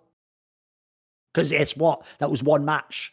So if you're asking about his prime, he was very good. He was overrated because, as far as I can tell, it was specifically based around how the IGLs used him. Skadoodle's the only player I've ever heard of where people who are his own teammates talk like he's not a real human and he was like an AI bot or something, mate, because they all go like, well, you need the IGL to set him up correctly and like tell him when to pick up. You don't. Spoiler, all the other great AWPers in history, Kenny Ayers, Guardian, they just do that themselves. They take initiative, and if you're the IGL, you integrate them into your system. They make Skadoodle for real sound like a turret that you just position like a fucking unit in like StarCraft 2 or something, and then you just micro it when the person comes. So he was really good skill-wise at his peak in like 2015, and he was like a very consistent player. But the flaw is, as far as I can tell, he's not a super like driven person individually. Like I don't think he ever put mad hours in the game. And then as far as I know, he was someone where basically the IGL has to put like a legit amount of resource into how to use him. And the downside of that is, like I say, normally I would say it's the opposite with your star AWPer. Like Azimu, you just let him loose and you figure out the rest of the team. So he had a good level, but he was maybe a bit overrated.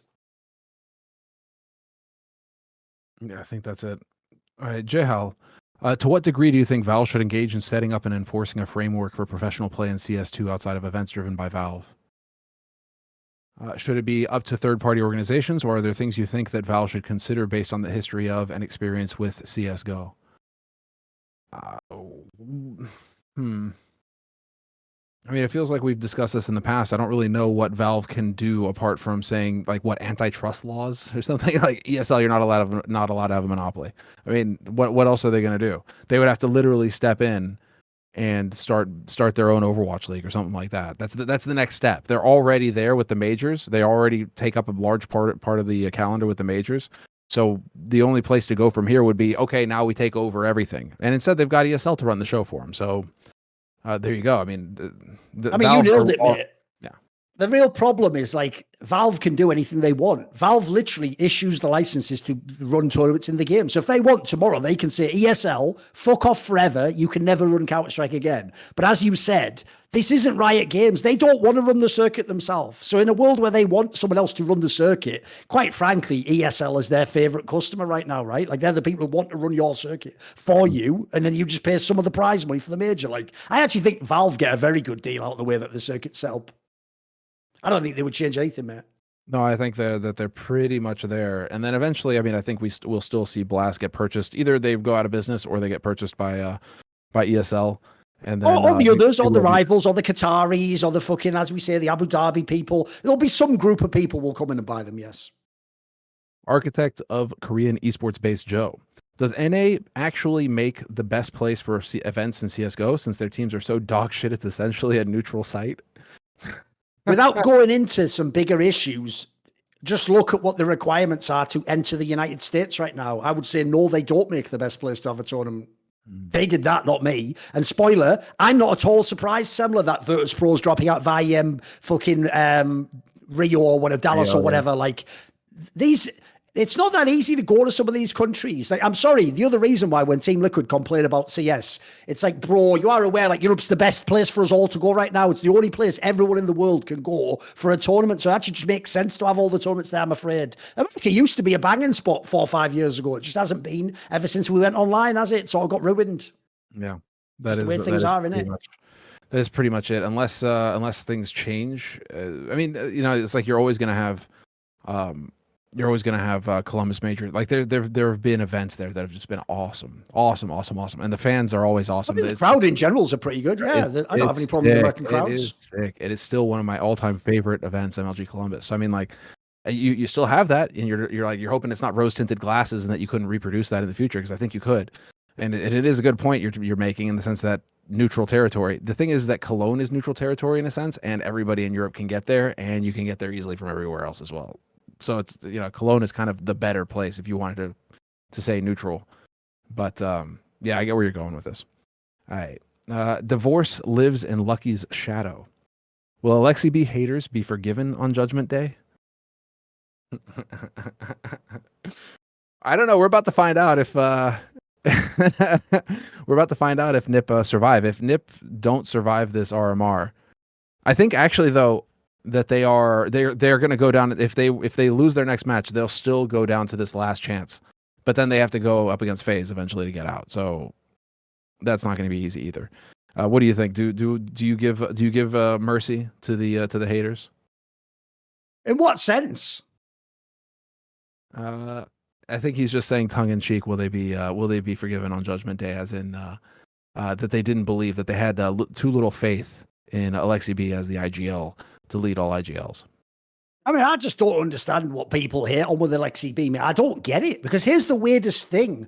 He's not like a guy who makes cocky statements in interviews. He's not got like a bad personality. He's never even done anything controversial. All he did was lead like a Finnish team that had no business being world class to like actual like major final, like winning against Australia. And then he took OG, which was like a new project and pretty good. I don't know what people hate on him. As far as I can tell, Semmler, and this is another reason why CSGO is a fucking shit esport, is if Thorin likes someone too much, everyone has to lie and say that he's shit to own Thorin. Well, here's the problem with that, guys. Do you know the players you all picked to do that with? I'll just give you a little list. Simple, Device, NiKo, Karrigan. You fucking morons are the best players of all time. You all went against those players. By the way, there's one thing I will enjoy when CSGO ends, mate. I was told for 3 or 4 years I have no eye test and I'm a moron for saying Device is one of the best players in the world. He's going to leave this game with the greatest resume of any player ever. Suck my... Game over. Because I don't get that one, mate. What do people hate on with Alkesib? He's just a good IGL in me. No one's saying he's the best ever. He's just good. What's there to hate on? I don't get it, mate. Don't get it. I guess the question is, was like they're obviously going to be like, oh, was the hype too much? Were the expectations too much? Was he sold as the next the second coming of an IGL, the major winning IGL? I don't know. We'll see. Capsize or no, hold on. Lunar Word Herd. How important is the clutch element in a team to win championships, and how can this element be developed in a roster?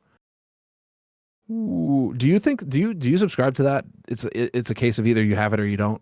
Do you think somebody can be built? No. I mean, I think Astralis is a great example. Like, dude, didn't Device go from the player who was anti-clutch to the player that was really clutch? Like, by the end, in those last couple of majors, you would have bet your house every time he was in a 1v1. You just knew he would win. Like, he just looked. Here's the key thing.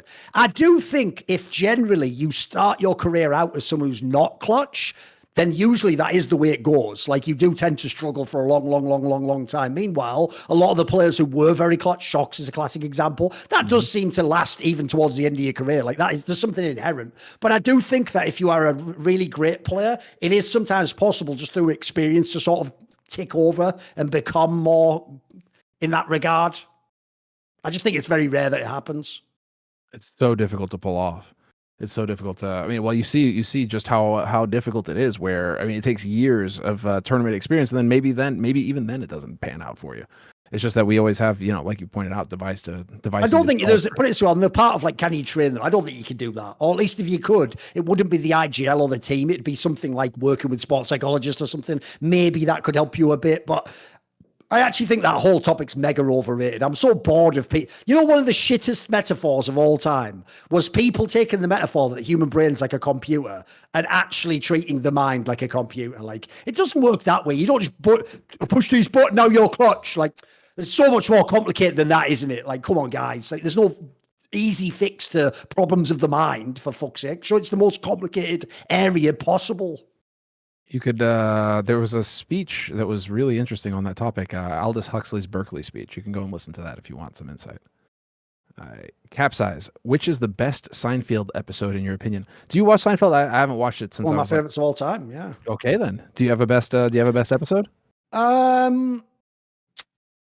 There's 2 ways I can do this. Like, in general, the best episodes are actually in the last season. There are a lot of them really amazing ones there. So I have 2 that I would pick out as my favorites, but actually not from that season though. I just say, if you never watched Seinfeld, just watch the last season. Basically, it's all the best episodes. There's 2 episodes I would recommend. One is the one called The Opposite, and the premise just goes like this: a character just decides that he's made the wrong decisions in life, so from now on he's going to do the opposite of whatever he thinks he should do.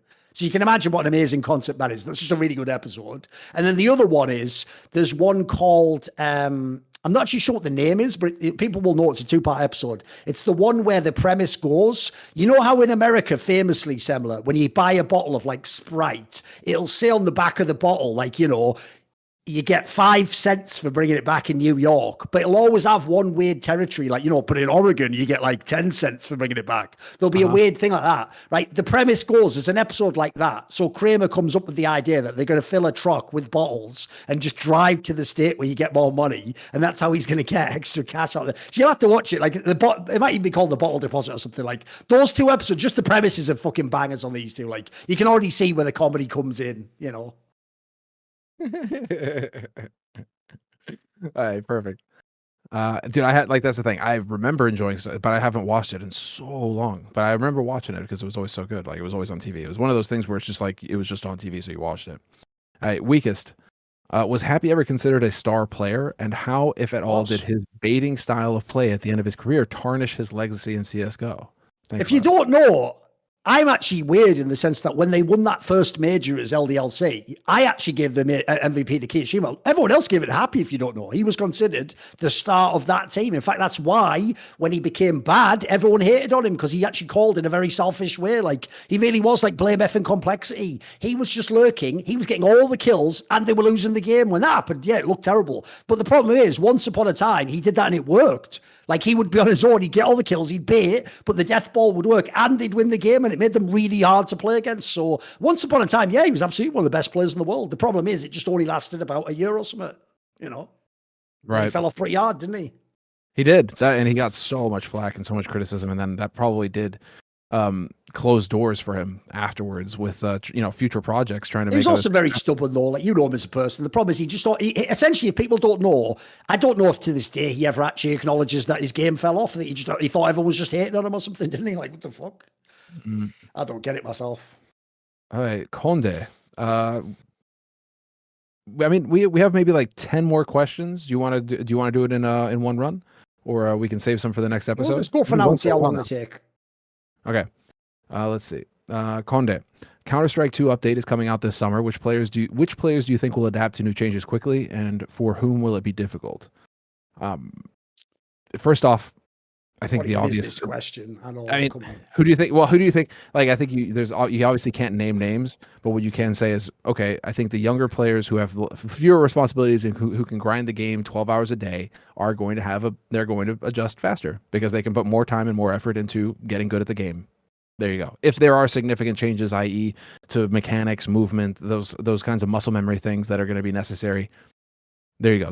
I don't think you can know, basically. The problem is, to me, there's no rhyme or reason as to why people are good at games. They either are or they aren't, unfortunately. Yeah, after that, you'll have guys who get in there and who try to come up with all sorts of crazy strategies, skyboxes, that sort of thing, right? Like you'll be able to reinvent the game in a sense, but that'll come with more time. Lord Forest, with the Paris Major being the last major on the Source 1 engine, how do you believe the anticipation for the Source 2 engine scene will affect upcoming tournaments? Better or worse viewership, change teams' motivation or practice. P.S. Love the content for years. Glad to finally be in a position to support. Insert parasocial relationship joke. Well, thanks very much for the support, Lord Forrest. We appreciate that, man. You're awesome. Thank you very much for supporting the show. With the Paris Major being held, I mean, we kind of, keep in mind, guys, we are catching up on questions that have kind of spanned weeks here. So, we may get some similar ones in the batch. But with Paris Major being the last major on the Source 1 engine, how do you believe the anticipation for the Source 2 engine scene will affect upcoming tournaments? I mean, I think we kind of answered this in the sense that there's a lot of hype going into this last CSGO major. And because FaZe won the Grand Slam already, there isn't a lot of hype, a lot of big storylines going into any of the other events apart from the major.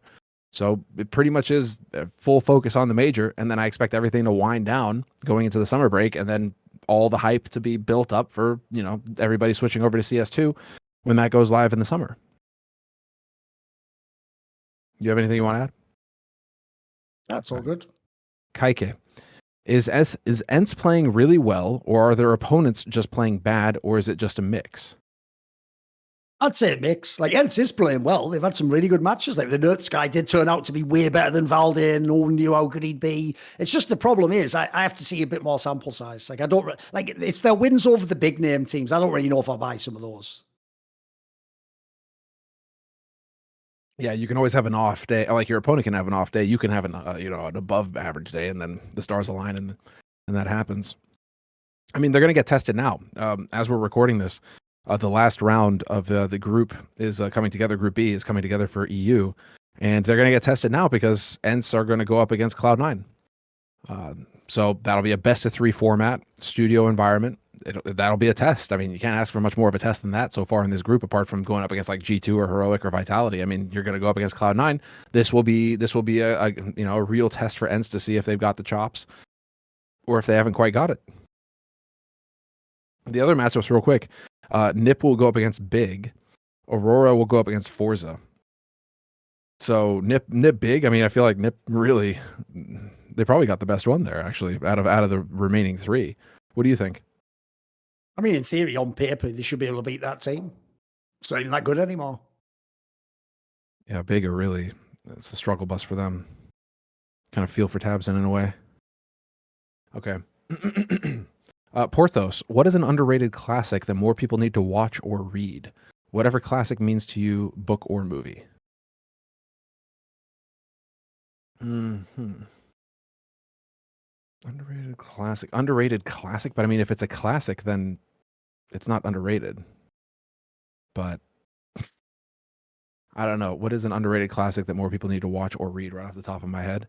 I mean, dude, I don't know. I always go, I'm always going to go for like Hornblower, Master and Commander, Hornblower. You know, you learn so much. You get so much out of reading those series, and there's so much fun to read. You know, English, the language, the culture, the history, just everything about them is just amazing. And there apparently there's a so those are the British Navy in the Napoleonic War. But apparently there's this Lord Sharp or this Commander Sharp that was played by Bean. That's the military perspective. Oh, Sean Bean, you mean? Yeah, there's like Sean a TV Bean. series that was like in the 90s. That was a lot of series about that. Yeah, apparently, and it's like I saw clips have started popping up on my YouTube, and I've been watching some of those, and they've been great. So I got to check that out. I don't know. Do you have anything that pops to mind on this? I mean, I can always name movies. The problem is the classic part. Like, why throw that in? Just ask for a movie that's underrated. How about that? There you go. I'll say, let me think. Well, one of my favorites that is mega underrated, and loads of people said shit. I just love that movie, The Fountain. I think it's mega. Yeah. Okay. I think it's one of the best movies ever. It's mega. The graphics are awesome. Story's great. It all fits together in an interesting way. It's a super creative way of telling a story as well. Good actors. Everything about it's good for me. Yeah. Dude, that's actually, that is. And you're totally right in that is mad underrated. It's such a sick No one movie. ever talks about it, man. Yeah, exactly. It really is one of those things where it kind of just flew by. I don't think that people actually are equipped to understand it anymore. If that makes sense. No, they aren't. That's the thing. It's such a now that you mention it, I should rewatch that. I'm gonna make a note. All right, perfect. Let's see. A. Martins. Is it more frustrating to see a good IGL with bad players or amazing players with a bad IGL? I think it's easily the former. It's why I found the career of people like Existence, fucking Alkesib, MSL so frustrating, because to me, like, at least one of the best things about CSGO as a game is if you're the star, you can often get your numbers anywhere. The problem if you're the IGL is you can be the most... I've seen MSL do this, mate. I've seen MSL have halves on Mirage where, for no joke, he called like 10 really good T rounds, but his team wasn't good enough players and they won 6. And to a fan, they'd be like, you lost T half. It's like... He doesn't control the crosshair, mate. Like, all he does is tell them where to go and how to get into the site and work together. Like, so I think the problem is it's so easy. It's probably, actually, that probably answers the question earlier. That's why people hate on Alkesib, because they don't have the eye test to actually know, is he calling the game well? So they just go, wow, you guys say he's good, but his team isn't good, so he must be bad. It's just people doing that, isn't it? So I think the problem is there's just so much nuance to what an IGL does. Yeah, that's the take amazing players with a bad IGL. That's the thing. You can be an amazing player, and half the time you're going to win. Yeah. You're going to be able to make it happen regardless. Whereas, like you say, a good IGL with bad players, well, there's only so much you can do. You can only call a game so well without just the sheer firepower to go up against a simple or one of the great players. The stars will do the damage. So yeah, I'd have to agree with you on that one. Snake Gold. What needs to happen for CS2 to have the best esports tournaments? Okay, already? What are we missing? Yeah, I mean, we're already pretty good. I guess, like, what would you say? Like, would you want to change the format? Is there a format or something that you would I rather mean, see? I like double a limb or maybe best of 5 final. The only real thing I would change, the only thing I think CS needs is I just wish like Asia gave more of a shit. That's about it. Yeah. I would like it to be like League of Legends and Dota, where everyone from China tries to play, etc. Like, that would be cool. Aside from that, I think it was already got the best tournaments. Isn't the tournament format the best part of CSGO? Pretty sure it is. Pretty much open format. I mean, well, Yeah. Yeah, we'll see. Tasty AMG. Would you two consider doing a show on the greatest players of all time in each role, like the one Thorin did with Monty and I Will Dominate a year or two ago on Summoning Insight? If so, who would your guest be? I mean, it's possible we would, but here's the problem. Don't ask me those questions. This is a common trend through my whole career. I don't like people to ask me, who would you like to go on this thing? Because by inference, I am putting public pressure on them to be part of the content. Now, someone like you can go to the person I say and annoy them and ask them over and over. And when did you do it? And then if they don't say, you go, but why? Do you have some beef with Thorin? Is there something? I don't want any of that. So here's the problem. I don't hate on you for asking the question. I understand why you'd be curious, but basically I wouldn't answer it. Like, I'd pick someone appropriate, but I don't want to put them on the spot now. I do think in the future I probably will do a piece of content like that, especially because CSGO's ended. It would just be the right time to do it, wouldn't it? It would, exactly. That is actually probably the perfect time coming up into the summer when, post major, you could really start looking at CSGO in its totality. That would be a big project. Like, there's a lot of potential for projects there. Actually, that's pretty cool. You could do a lot there to kind of like put a bow on CSGO. All right, Blaz. Which player in Karrigan's whole career would you say has benefited the most from playing under Karrigan, both performance-wise and career-wise? The one that comes to mind, I suppose, is Rops, right off the top of my head. Pretty good. Because people are going to forget the mouse period, obviously. Exactly, Yeah, I mean, mouse, that mouse period basically made Rops and who he is today, yeah. So, and also there's that story behind the scenes. No one quite knows, was it like Raging or Karrigan? But supposedly one of the issues they had in Mouse was that there were certain positions. I remember a famous one was they used to have Rops play like essentially the rain position of like up close on the ramp on Mirage on A site. And the problem with that position is it's like a one and done position. And as far as I remember, the second they moved Rops into like, I think it was connector or short, he like immediately just started multi-fragging. So even simple things like that, it actually seems like they actually helped him form his identity as a player better. The problem is a lot of the other players Karrigan had, I actually think like we're already great players. I'll give you another one. The other obvious one to me is Woxic, because mate, before that mouse lineup, Woxic was just a guy who every now and then popped off, and quite frankly, he's been no one since then, and no one gives a fuck about him right now. Like that player under Karrigan looked really good at one point in time. That is a really good point, actually. Yeah. Woxic could be definitely one of them. It's Rops. It feels like he got established under Karrigan and then he got cemented on FaZe. So on Mouse, and then we see where they are now. About to get eliminated from the major. No, not quite. We're not there yet. All right. Let's see. EO120. Thorin, can you expand on why you didn't really go towards casting in your broadcasting career? I remember being very excited to hear you and Semmler cast a match back in Flashpoint 1 because it felt so rare in CSGO and never happens in League. We know why. Winky face. Is your tendency towards being a heel just too much for casting a game? I mean, the simple answer is just this.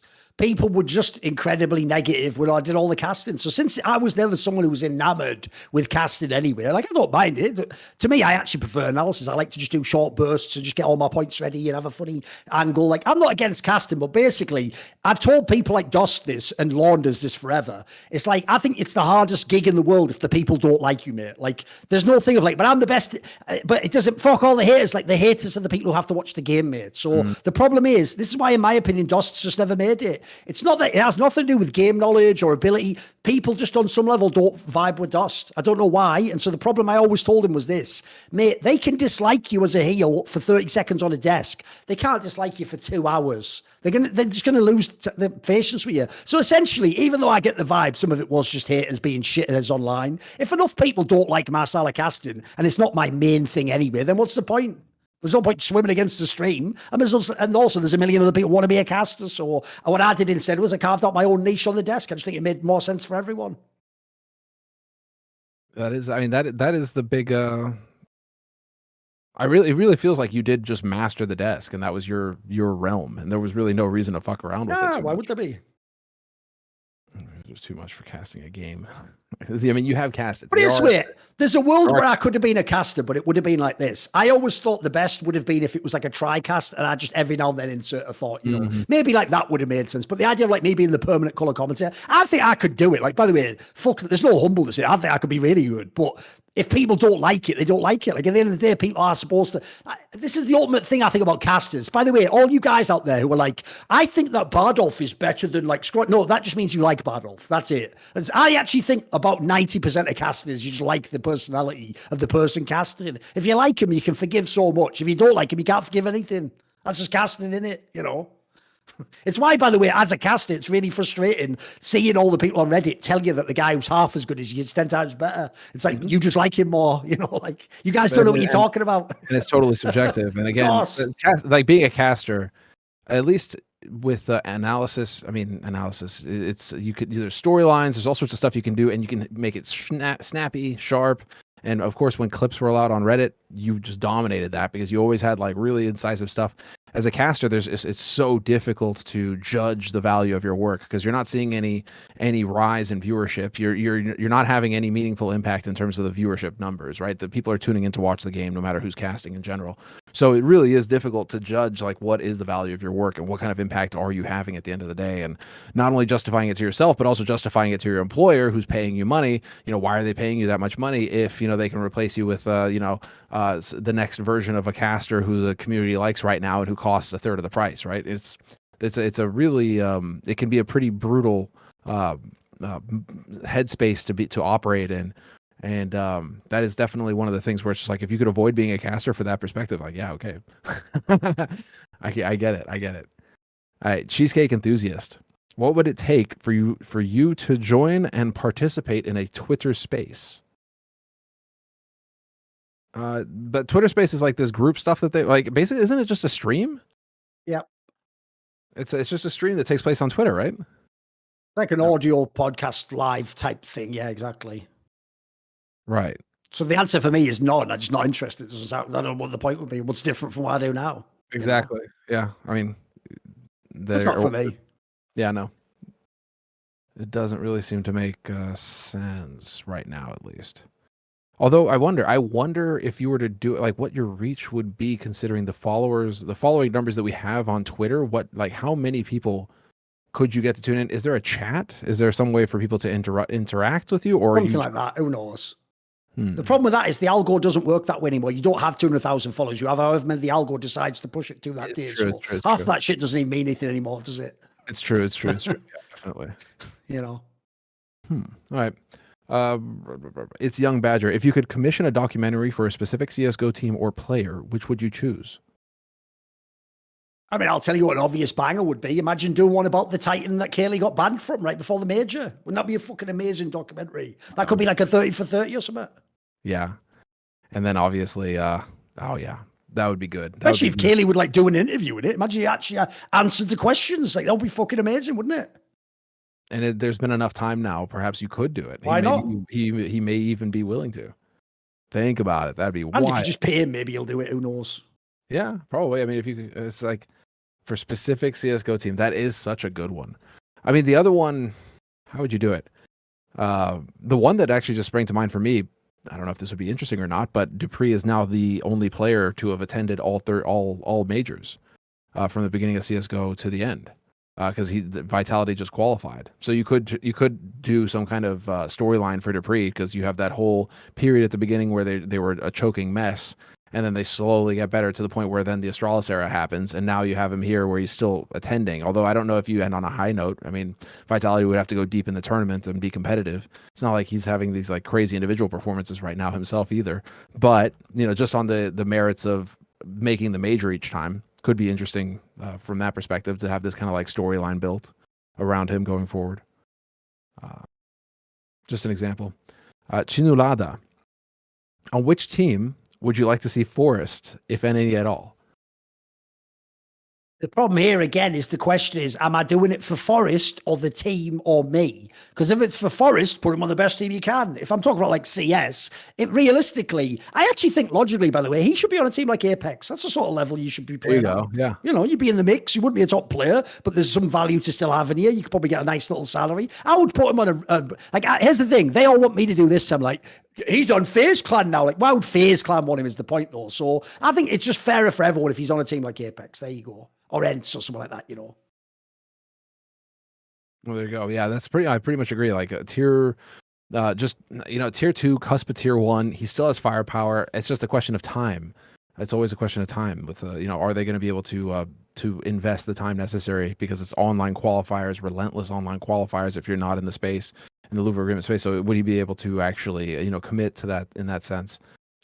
That's what makes me wonder about Forest, but he's streaming and the thing is that he does the mixes and actually does get relatively deep in the qualifiers right now with mixed teams, so it's fun to watch. But that's pretty much it. Artisan, do you consider all of the 7 deadly sins to be equally immoral? If not, which do you consider to be the worst? If time allows, which of the 7 virtues in your opinion is the most virtuous? Time allows, which of the 7 virtues in your opinion is the most virtuous? I mean, there is like pride, I guess, is always the one that gets touted because it's the queen of all sins.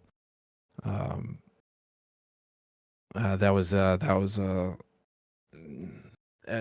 goes before the fall. Pride, I mean, it's the reason why it's one of the primary ones. I mean, you could say that that's that is the chief one. That then, and I mean, it's the chief one that all others stem from.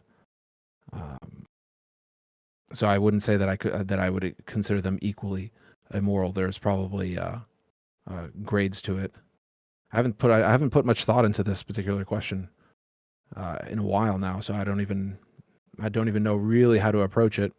Because again, the 7 deadly sins, it's even sourcing where the seven deadly sins come from. Is that just from the church? Because is it in the Bible? Is it spelled out? Where do they come from? Who's determined them? These sorts of things where I got kind of stuck in that rabbit hole, and I'm still not through it yet. I got distracted, so not really there. Have you put any thought into this topic? Not really. I mean, I would just say 2 obvious things. One, if there was a right answer, wouldn't God have told you while telling you the deadly sins? Like, by the way, the order goes like this. Like, I think if it was pertinent, there'd be that. So to me, that almost implies there isn't one. Therefore, it's just what's your preference. So I would say of them, I actually think for me, I think the worst in a sense is actually envy.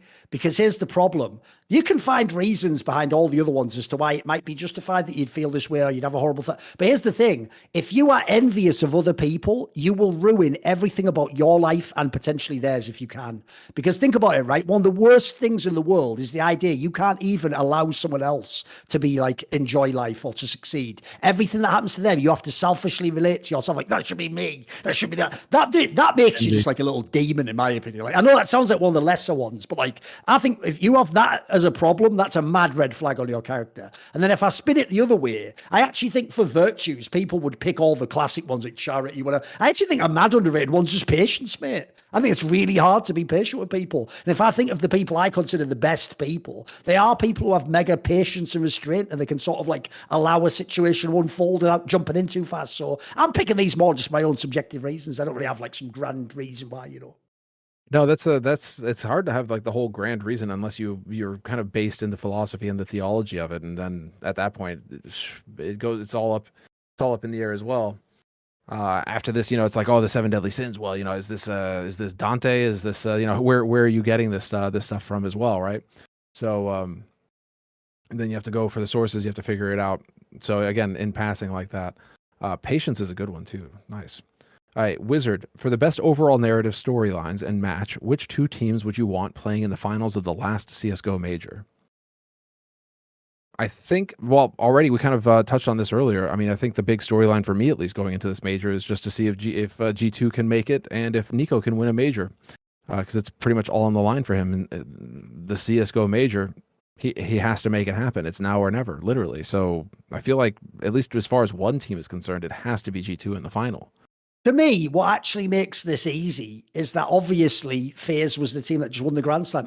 FaZe versus G2 in the final would be the best storyline because either Karrigan wins 2 majors or NiKo wins a major against Karrigan, which was a classic story. Like that alone would be an amazing fucking storyline, wouldn't it? Like think about it. It's one of those ones where you can't lose. No matter who wins, it's going to be some epic shit. So I think that would be the one I would Karrigan winning his second one over NiKo. Like that's right the there. ultimate shit talk right there, isn't it? Like at that point, you don't even have to say anything. You just like suck my dick. Basically. Yeah, there you go. What can he say? He can't say shit to you, can he? I just hope against hope because again, man, if it is that cutthroat, if it is that brutal, there's only one team that survives this last chance qualifier out of 6 possible teams. Where it could be that you've got Cloud9. I mean, you could have Cloud9 down there, you could have ENCE down there, you could have NiP down there. I mean, they could be some pretty spicy teams that you're gonna have to run into in a single elimination bracket through and through.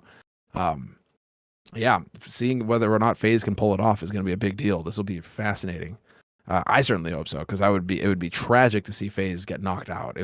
To see them not make the last major now after winning the Grand Slam and just because of the storyline you just mentioned, man, I'd hate to see it happen. It would really. Here's the sad thing though. Sadly, Karrigan actually is too chill. Like he doesn't really like hold it personal against NiKo, all that shit. I would be petty as fuck, me. I'd be on some idiot Adesanya shit. Like if I were Karrigan and like say I won this major and I win my second major, if not only if G2 lost, but if NiKo at all had a bad game, I'd even do that thing where when you go up and you shake hands, I'd pull him in a second when I got his hand. Like I'd do that. And when I pull him in, I'd just go, I always knew you'd win me a major, thanks. And then just walk off. Oh, and just end CS:GO like that. See you in CS2, dickhead. See ya. Just and phase out, whatever that shit is. What is that? Phase out. Well, there you go. Perfect. On that note, we're gonna be out as well because that was the last question. So we're all caught up on the questions. Everybody, thank you so much for the support. Thank you for submitting the questions over this period of time that we've been kind of in and out on the show. So. Really appreciate it. Thank you so much for the support. And again, if you want to support the show, you can go over to the Discord and subscribe there. That directly supports the channel and all the content that's on it as well. So if you're a fan of Maui's content as well, if the League of Legends stuff, everything is on there. And so go and check it out. It definitely goes a long way. And you can ask your questions each week as well. Each week you can ask a question and we'll answer it on the show when we do a show. So there may be another backlog. We'll see. But thanks again, everybody, for tuning in and for supporting us. And dude, thanks again for another show. This was awesome. Good to be back. And we'll see if we're back next week or if we're back in a couple of weeks with our next episode. Stay tuned on the social. Again, Discord, good place to be. You'll know when the show's going live, when we're recording. And until then, have a great one. We'll see you then.